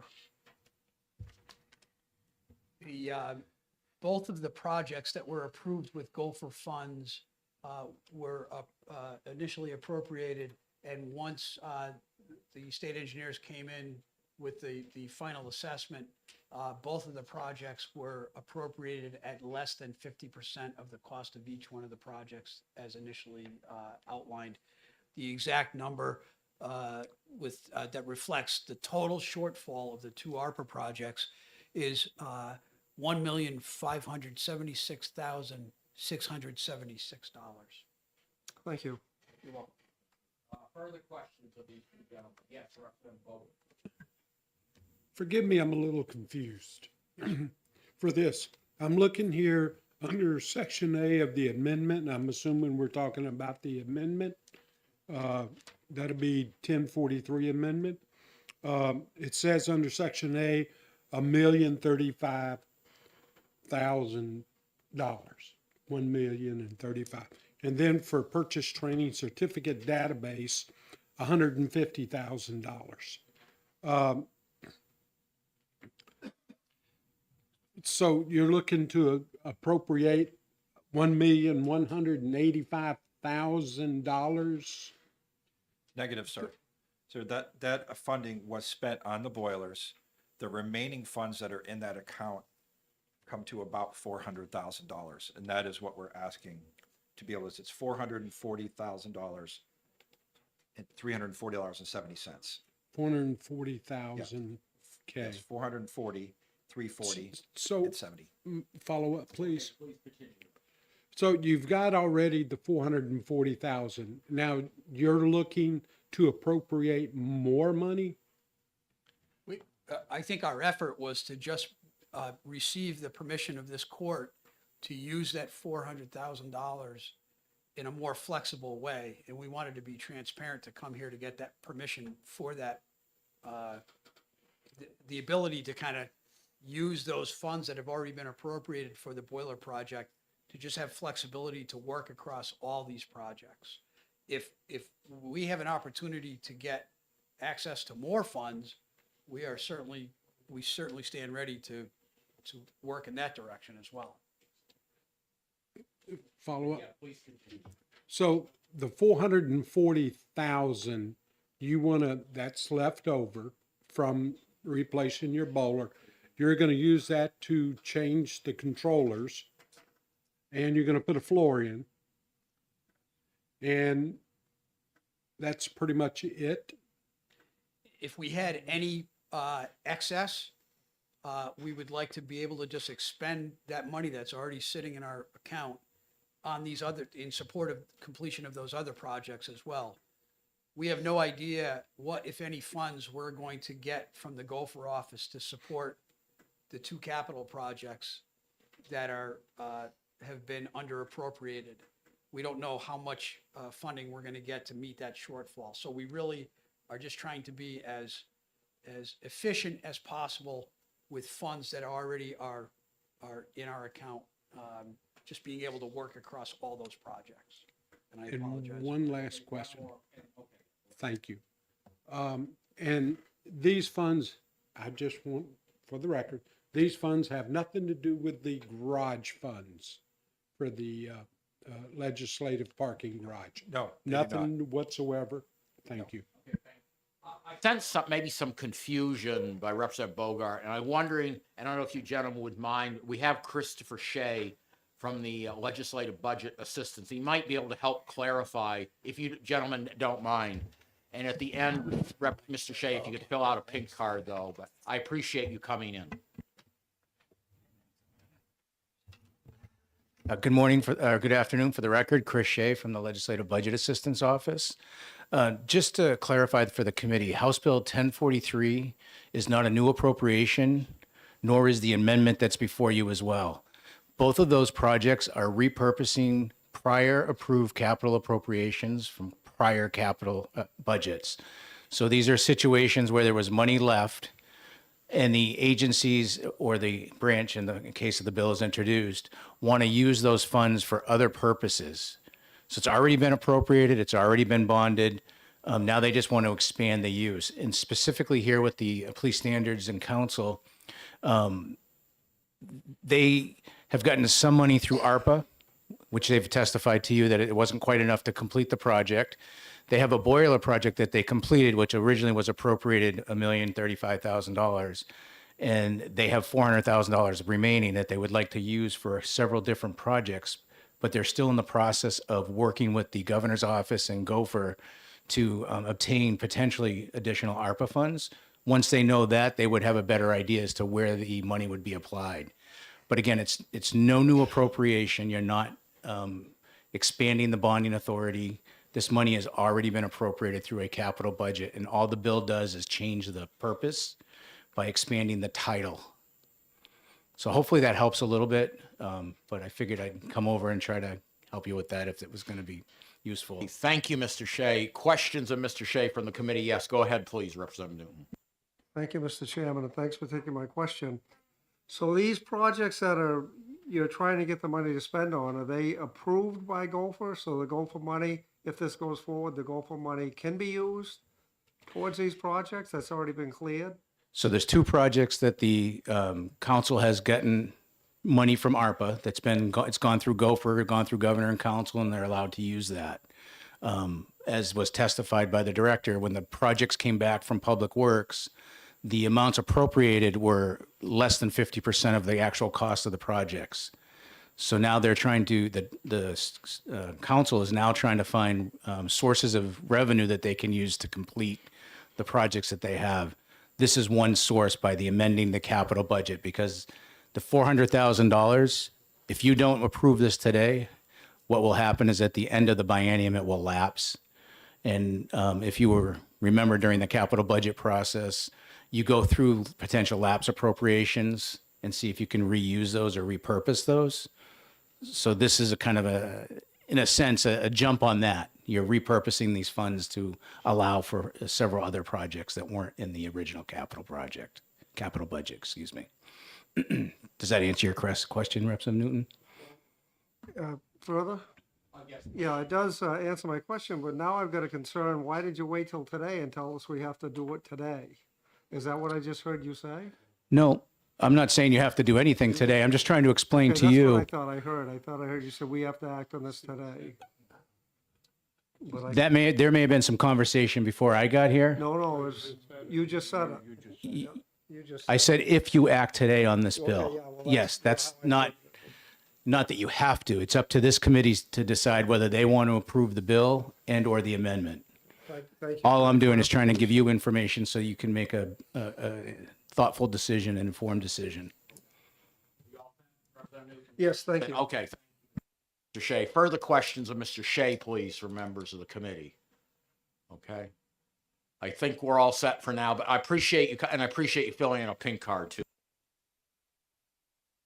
Okay, further questions, but going back to the two gentlemen, Mr. Schultz and Mr.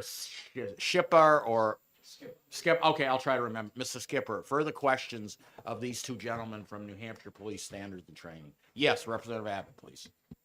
Yes, the other thing I just wanted to make sure that I heard it right is these projects that you were thinking about doing.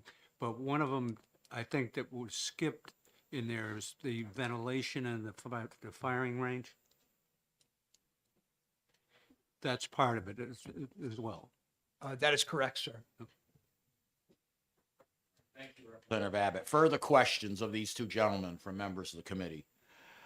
The only thing I have a question, if let's say you're talking about getting money from Gopher and other sources, if let's say everything goes your way and you get the money to take care of these projects, do you anticipate if let's say we pass this bill as amended, having any additional money left over? I realize sometimes projects, the bids come in higher, et cetera. Do you intend to spend it all if we appropriate this bill the way it's amended? If we were to receive Gopher funding for our ARPA projects that we had, including the range, up to the amount that is needed, we would not spend all of these funds. They would lapse back into the capital fund. We only, if that happens, like you said, I only want to use this for the money to fix the current boiler problem, which is the controllers and a leaky ERU unit, and that's thermostats. That's it. And we would also, and the floor. And the floor, sorry. Which is a safety issue. So whatever's left from that. So if, let's say, you got all your money from other sources and didn't need to spend all this, it just would be returned, it would be a lapse basically in the next capital budget. Is that what you're saying? Probably we'd have to deal with it then. I mean, I don't know how things will go, but. Yes, although we did get an estimate that the tactical center floor is going to cost $250,000. Okay, all right. Which was quite a shock. All right. Thank you, gentlemen. Further questions from the committee of these two gentlemen? Yes, Representative. Please. Would it be safe to say that you guys are trying to be a little frugal and hoping to get the money for the project, not counting on what Gopher may tell you because that money is constantly revolving because everybody's trying to get it. So they may say, well, you're gonna get 400,000, you may get 200,000. Is that kind of a concern you've got, and that's why you're asking for this amount? 100%. 100%. That's what- Thank you. Representative Newton, further questions from the committee of these two gentlemen? Representative Juris? Okay, go Thank ahead, you. please. Thank you, Chair. Are you, at this point, is your training center and your staff ready to put this money to work by beginning on the replacements? Is the engineering and the planning done for this effort? For the controllers, we are all set to go. For the boiler controllers, absolutely. And we have 2 estimates for the flooring. So, and as far as the ARPA projects, they've been engineered and quoted and are ready to go. So just briefly, the sooner the better for you for this 400,000 plus Yes. amount? Okay, thank you. And the other concern would be, we cannot, we will need to continue with our normal operations. We have to continue to train police officers at the same time. And so as quick as these might happen, we also have plans in play to be able to work around our normal operations while these different projects are being completed. Thank you. Further questions from the committee of these two gentlemen? All right, I see no more questions, so thank you very much for coming in and answering all the questions. Thank you for your time. Thank you for your time.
Thank you and good afternoon, and it's so good to see all of you. I don't think this is a committee that I've spoken to in the recent past. So I come to you today with a bill.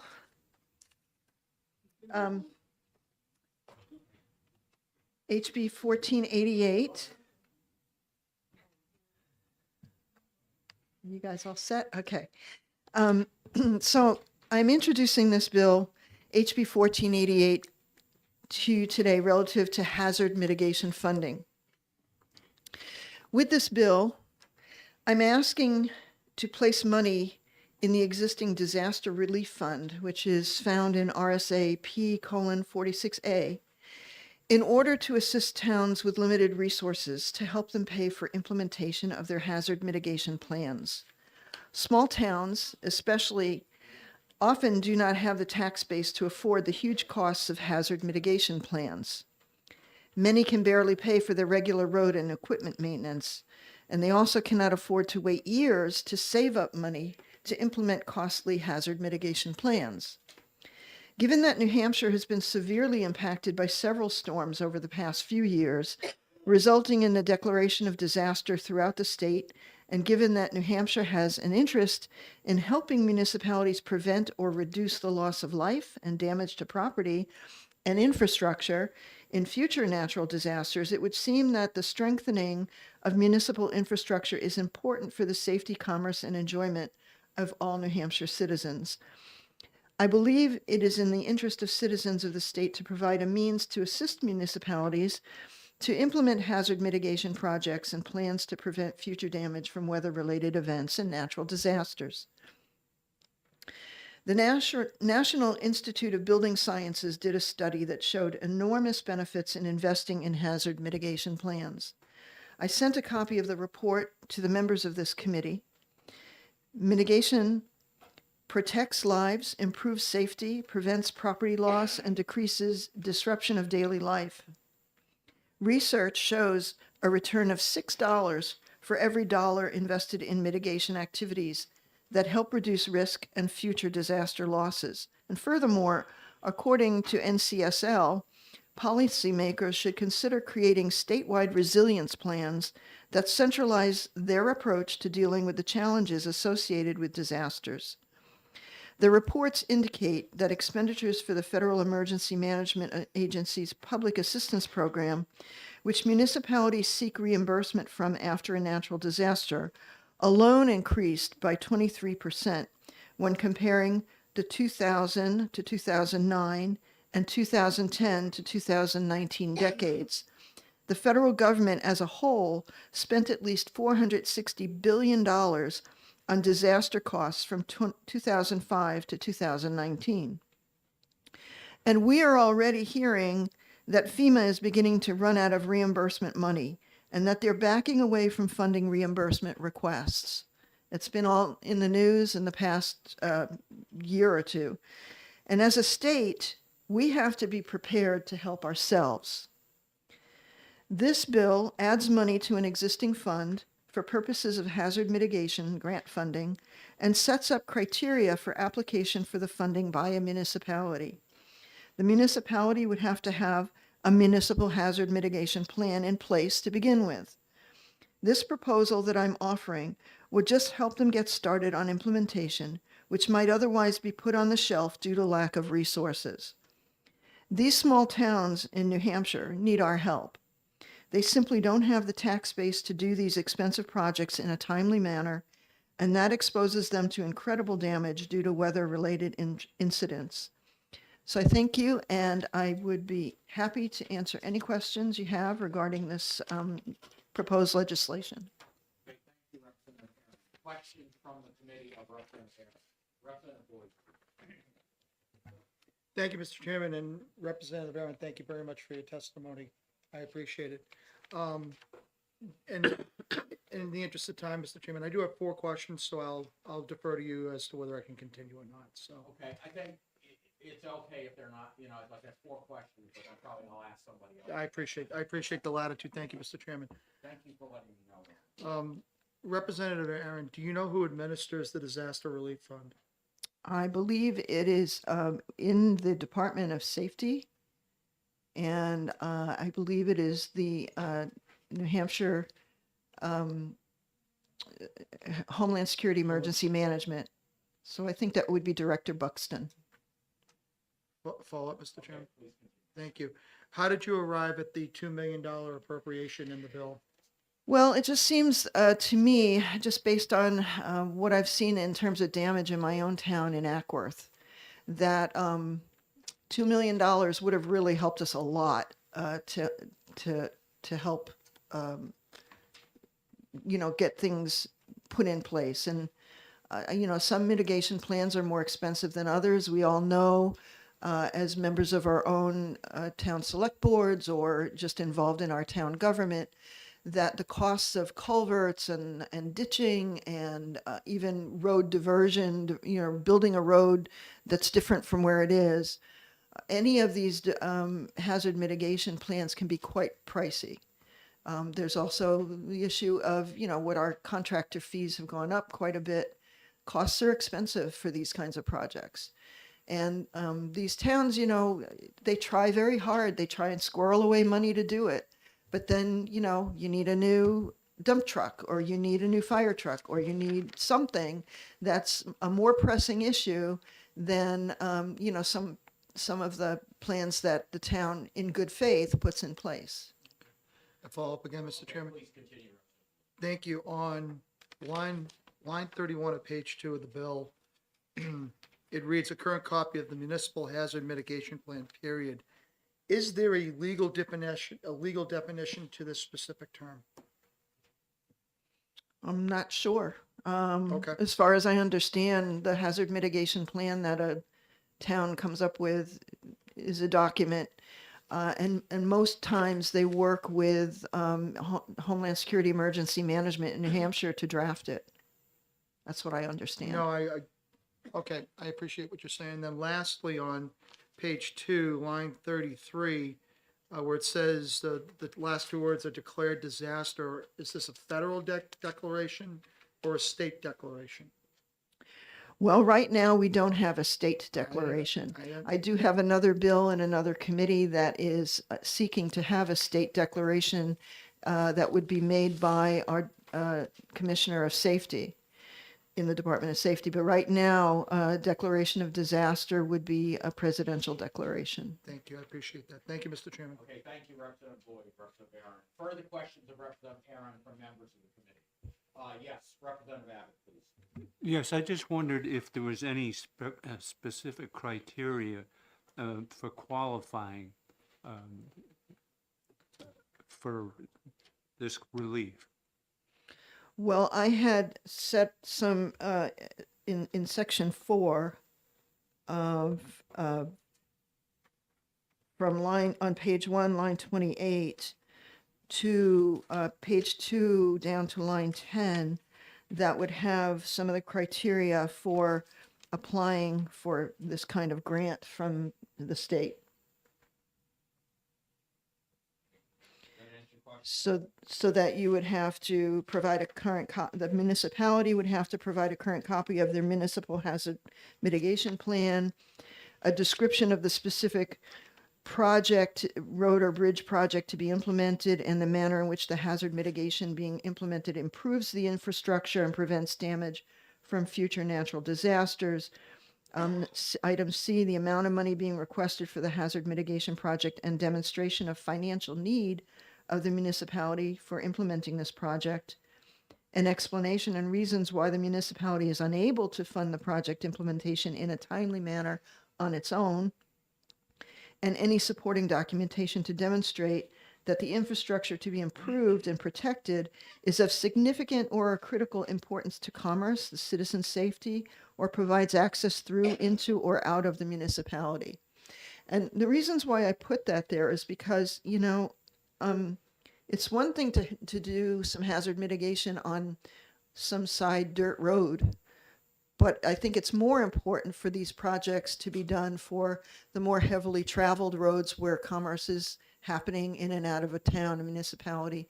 Maybe you've got a maple sugar farm, a dairy farm, a blueberry, pick your own blueberry whatever, those roads that are more typically used for commerce or for traverse through and in and out of the municipality, of course, we'd want to protect those, and those are become more of a priority than the other kinds of roads in town.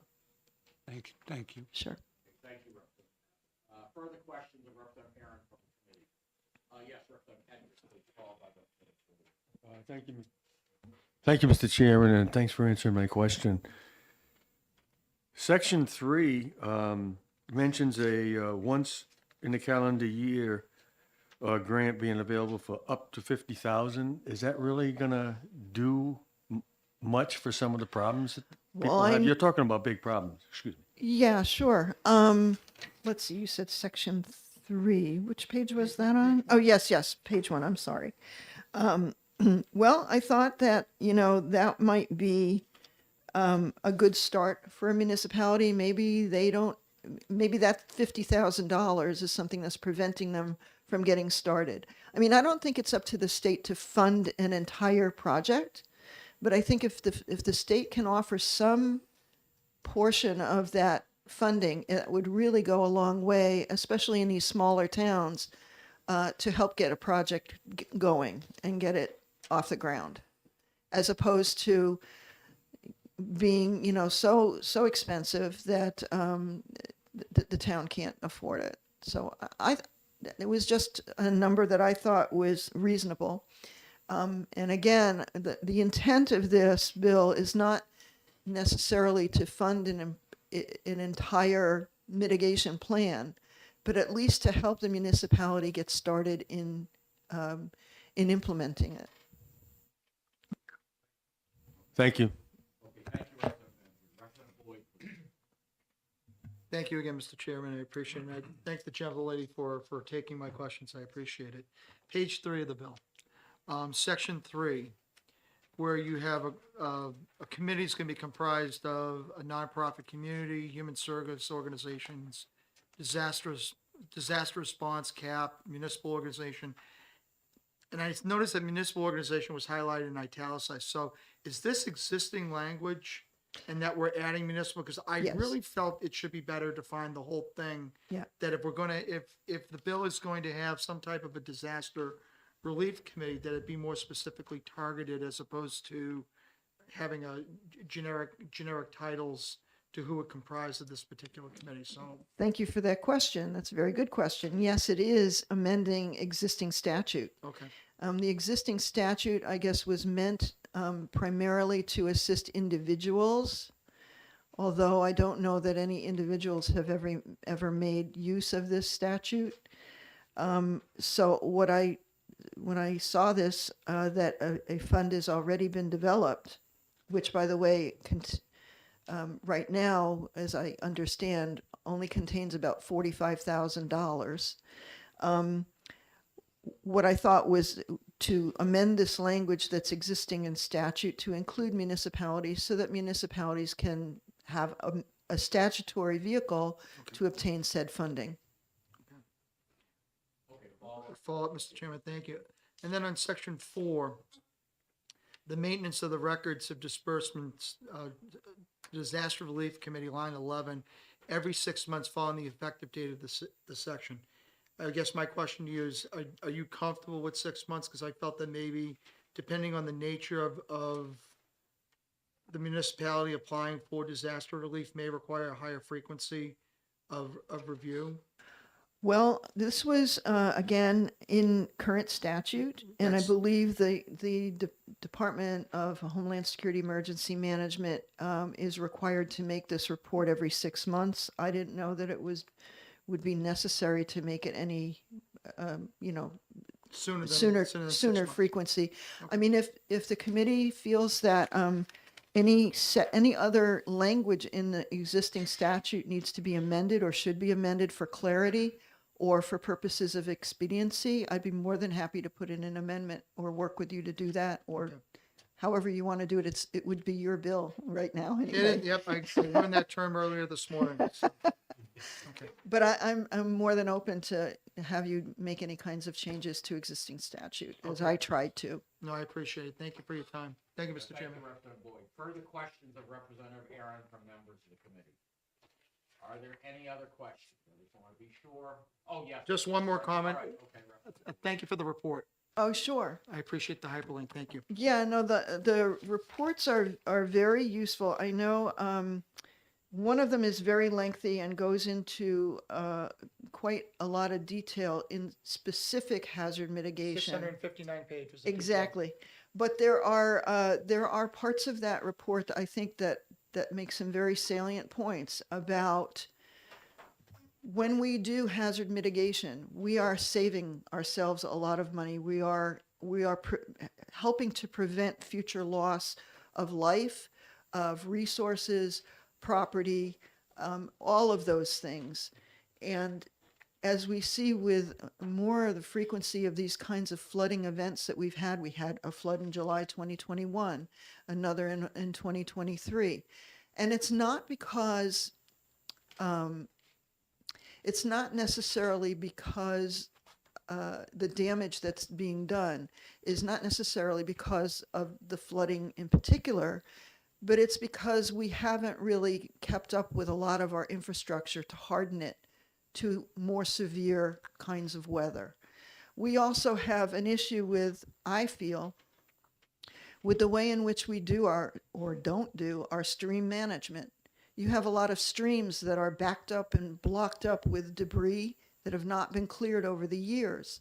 And maybe that's a fault of our own Department of Environmental Services, who believes that when a stream is blocked up and it gets diverted around and then threatens buildings or whatever, yes, you can fix that. But their belief is that these streams go through a natural evolution, and we shouldn't disturb the stream beds, and we shouldn't disturb the habitats of animals that set up life there. But by the same token, I mean, we've got property that's involved and lives that are involved and roadways that are involved. And I think that to say that we should leave things alone after a flood and let things happen is not really a good policy. I mean, we really ought to be, when these streams run their banks and they bring down a lot of rock and vegetation and silt, those things should be cleared out so that the stream can function properly as it was before. So I find that there's an aspect of stream management. There's an aspect of also doing our due diligence in maintaining our roadways, our bridges, and making sure that flooding doesn't happen where we've seen it. So I think the hazard mitigation for at least any of the flooding that we've been experiencing in many of our towns is a great investment. And I think the state needs to help these towns bring these projects to fruition. And I hope that you would consider that. I think a grant system would go a long way to help our towns, and especially the towns that are in need. I mean, Ackworth, and I don't want to keep talking about Ackworth, but that's, the town I live in. And we have an operating budget of $1.3 million. It's not a big town. We've got 850 voters or 850 people that live in town. So our tax base is limited, and we can only afford to do so much. And the other thing I want to point out too is that when these flooding events happen and a town works with FEMA, first of all, takes a long time. It's 3 years from the 2021 flood. We're still waiting for reimbursement money from FEMA.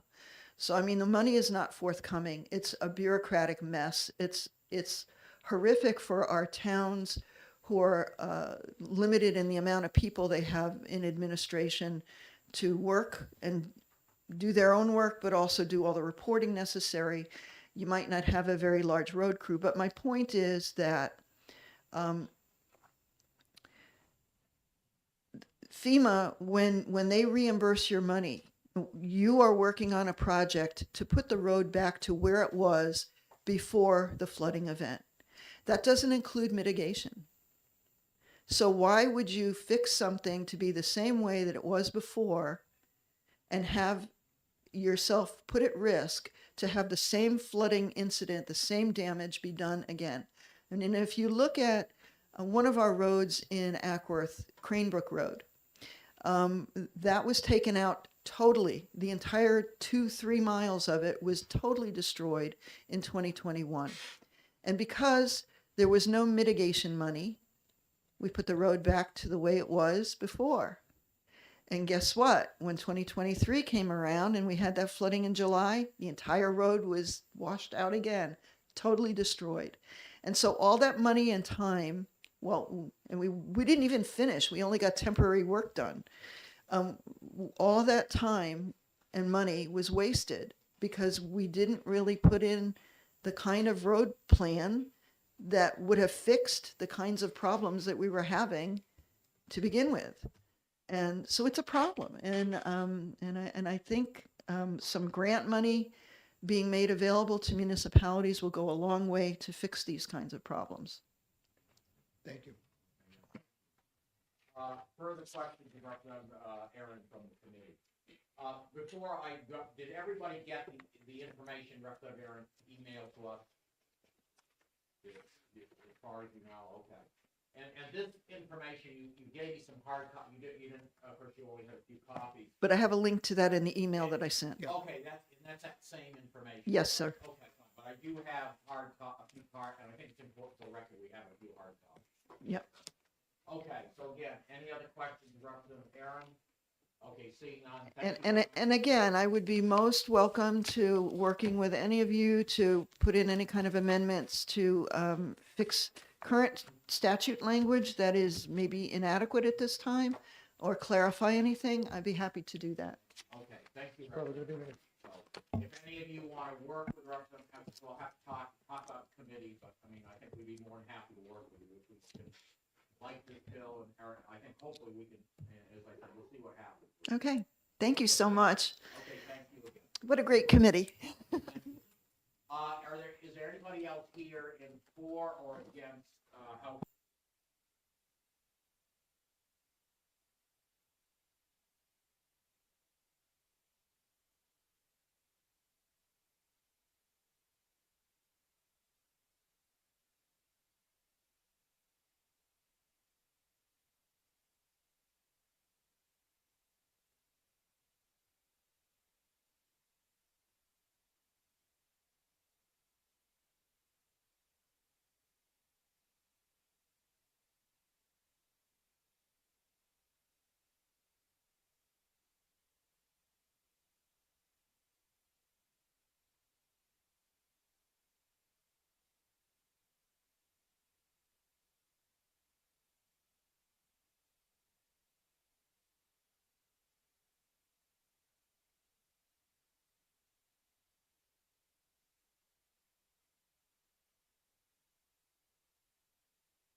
if I could pull you for a moment, this Friday, I'm looking for a member of Public Works to fill in for a vacancy on long-range capital planning.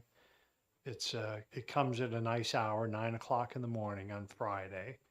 And our work will be done. There's only two things to hear and we'll be done within a half hour, 45 minutes. And I'm wondering if there should be an email going out to you. We're shy one person for a quorum. And if I could have someone that would like to come in Friday morning at 9 o'clock, then we could hear. I think we have two cases. Commissioner Stewart needs something done. You there? Yeah. All right. So the rest of you stop thinking about it. Actually, well, let me ask you this, though. Last time we went through this,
South Concord, that's right.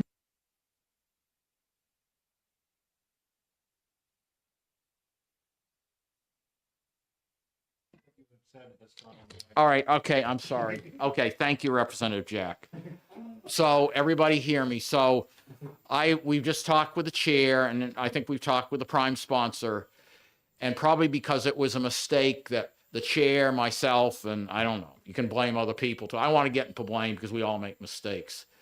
That this should have gone to Science, Tech, and Energy. So what we want to do is recess this hearing, and hopefully the clerk and the speaker, whatever, can figure it out, and either they'll reassign it to Science, Tech, and or they'll change the heading, and we'll come back to our committee for another public hearing and give the bill its due wherever it goes, because we just have a problem that we screwed up, and to be fair to the sponsors, we want to at least have a public hearing of the bill. So what I'm going to do is I'm going to recess the public hearing on this bill 1510 and let the clerk and the speaker figure it out, and it may come back, but they'll have to change the heading, or otherwise it probably will go to Science, Tech, and Energy. And I want to, on behalf of the committee, apologize to the prime sponsor.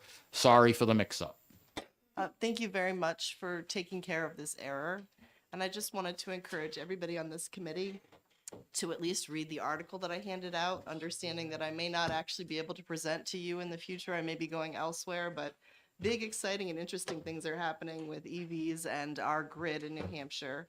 And I think that this is a great opportunity for a commission, which is why I brought forth the bill. So please take that under consideration. I hope I'm back to present to you, but if I'm not, thank you for your time. Okay.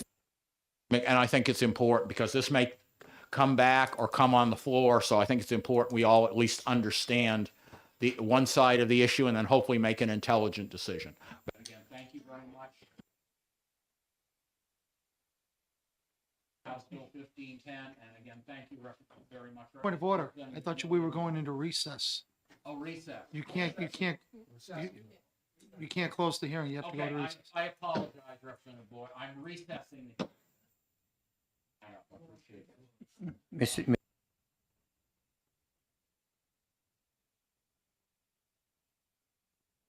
Will be 15.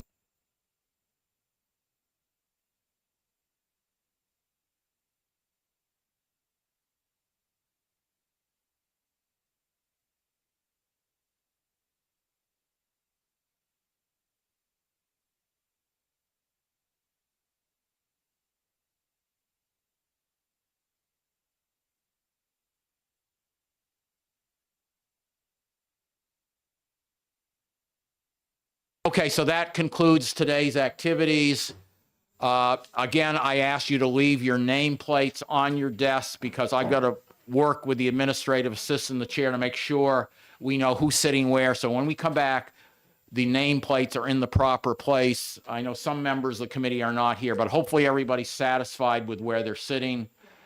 If not, let myself know or the chair, and those who didn't come today are going to have to be satisfied with the choices they have left. And again, thank you very much, everybody. Appreciate your patience. Again, sorry for the screw up.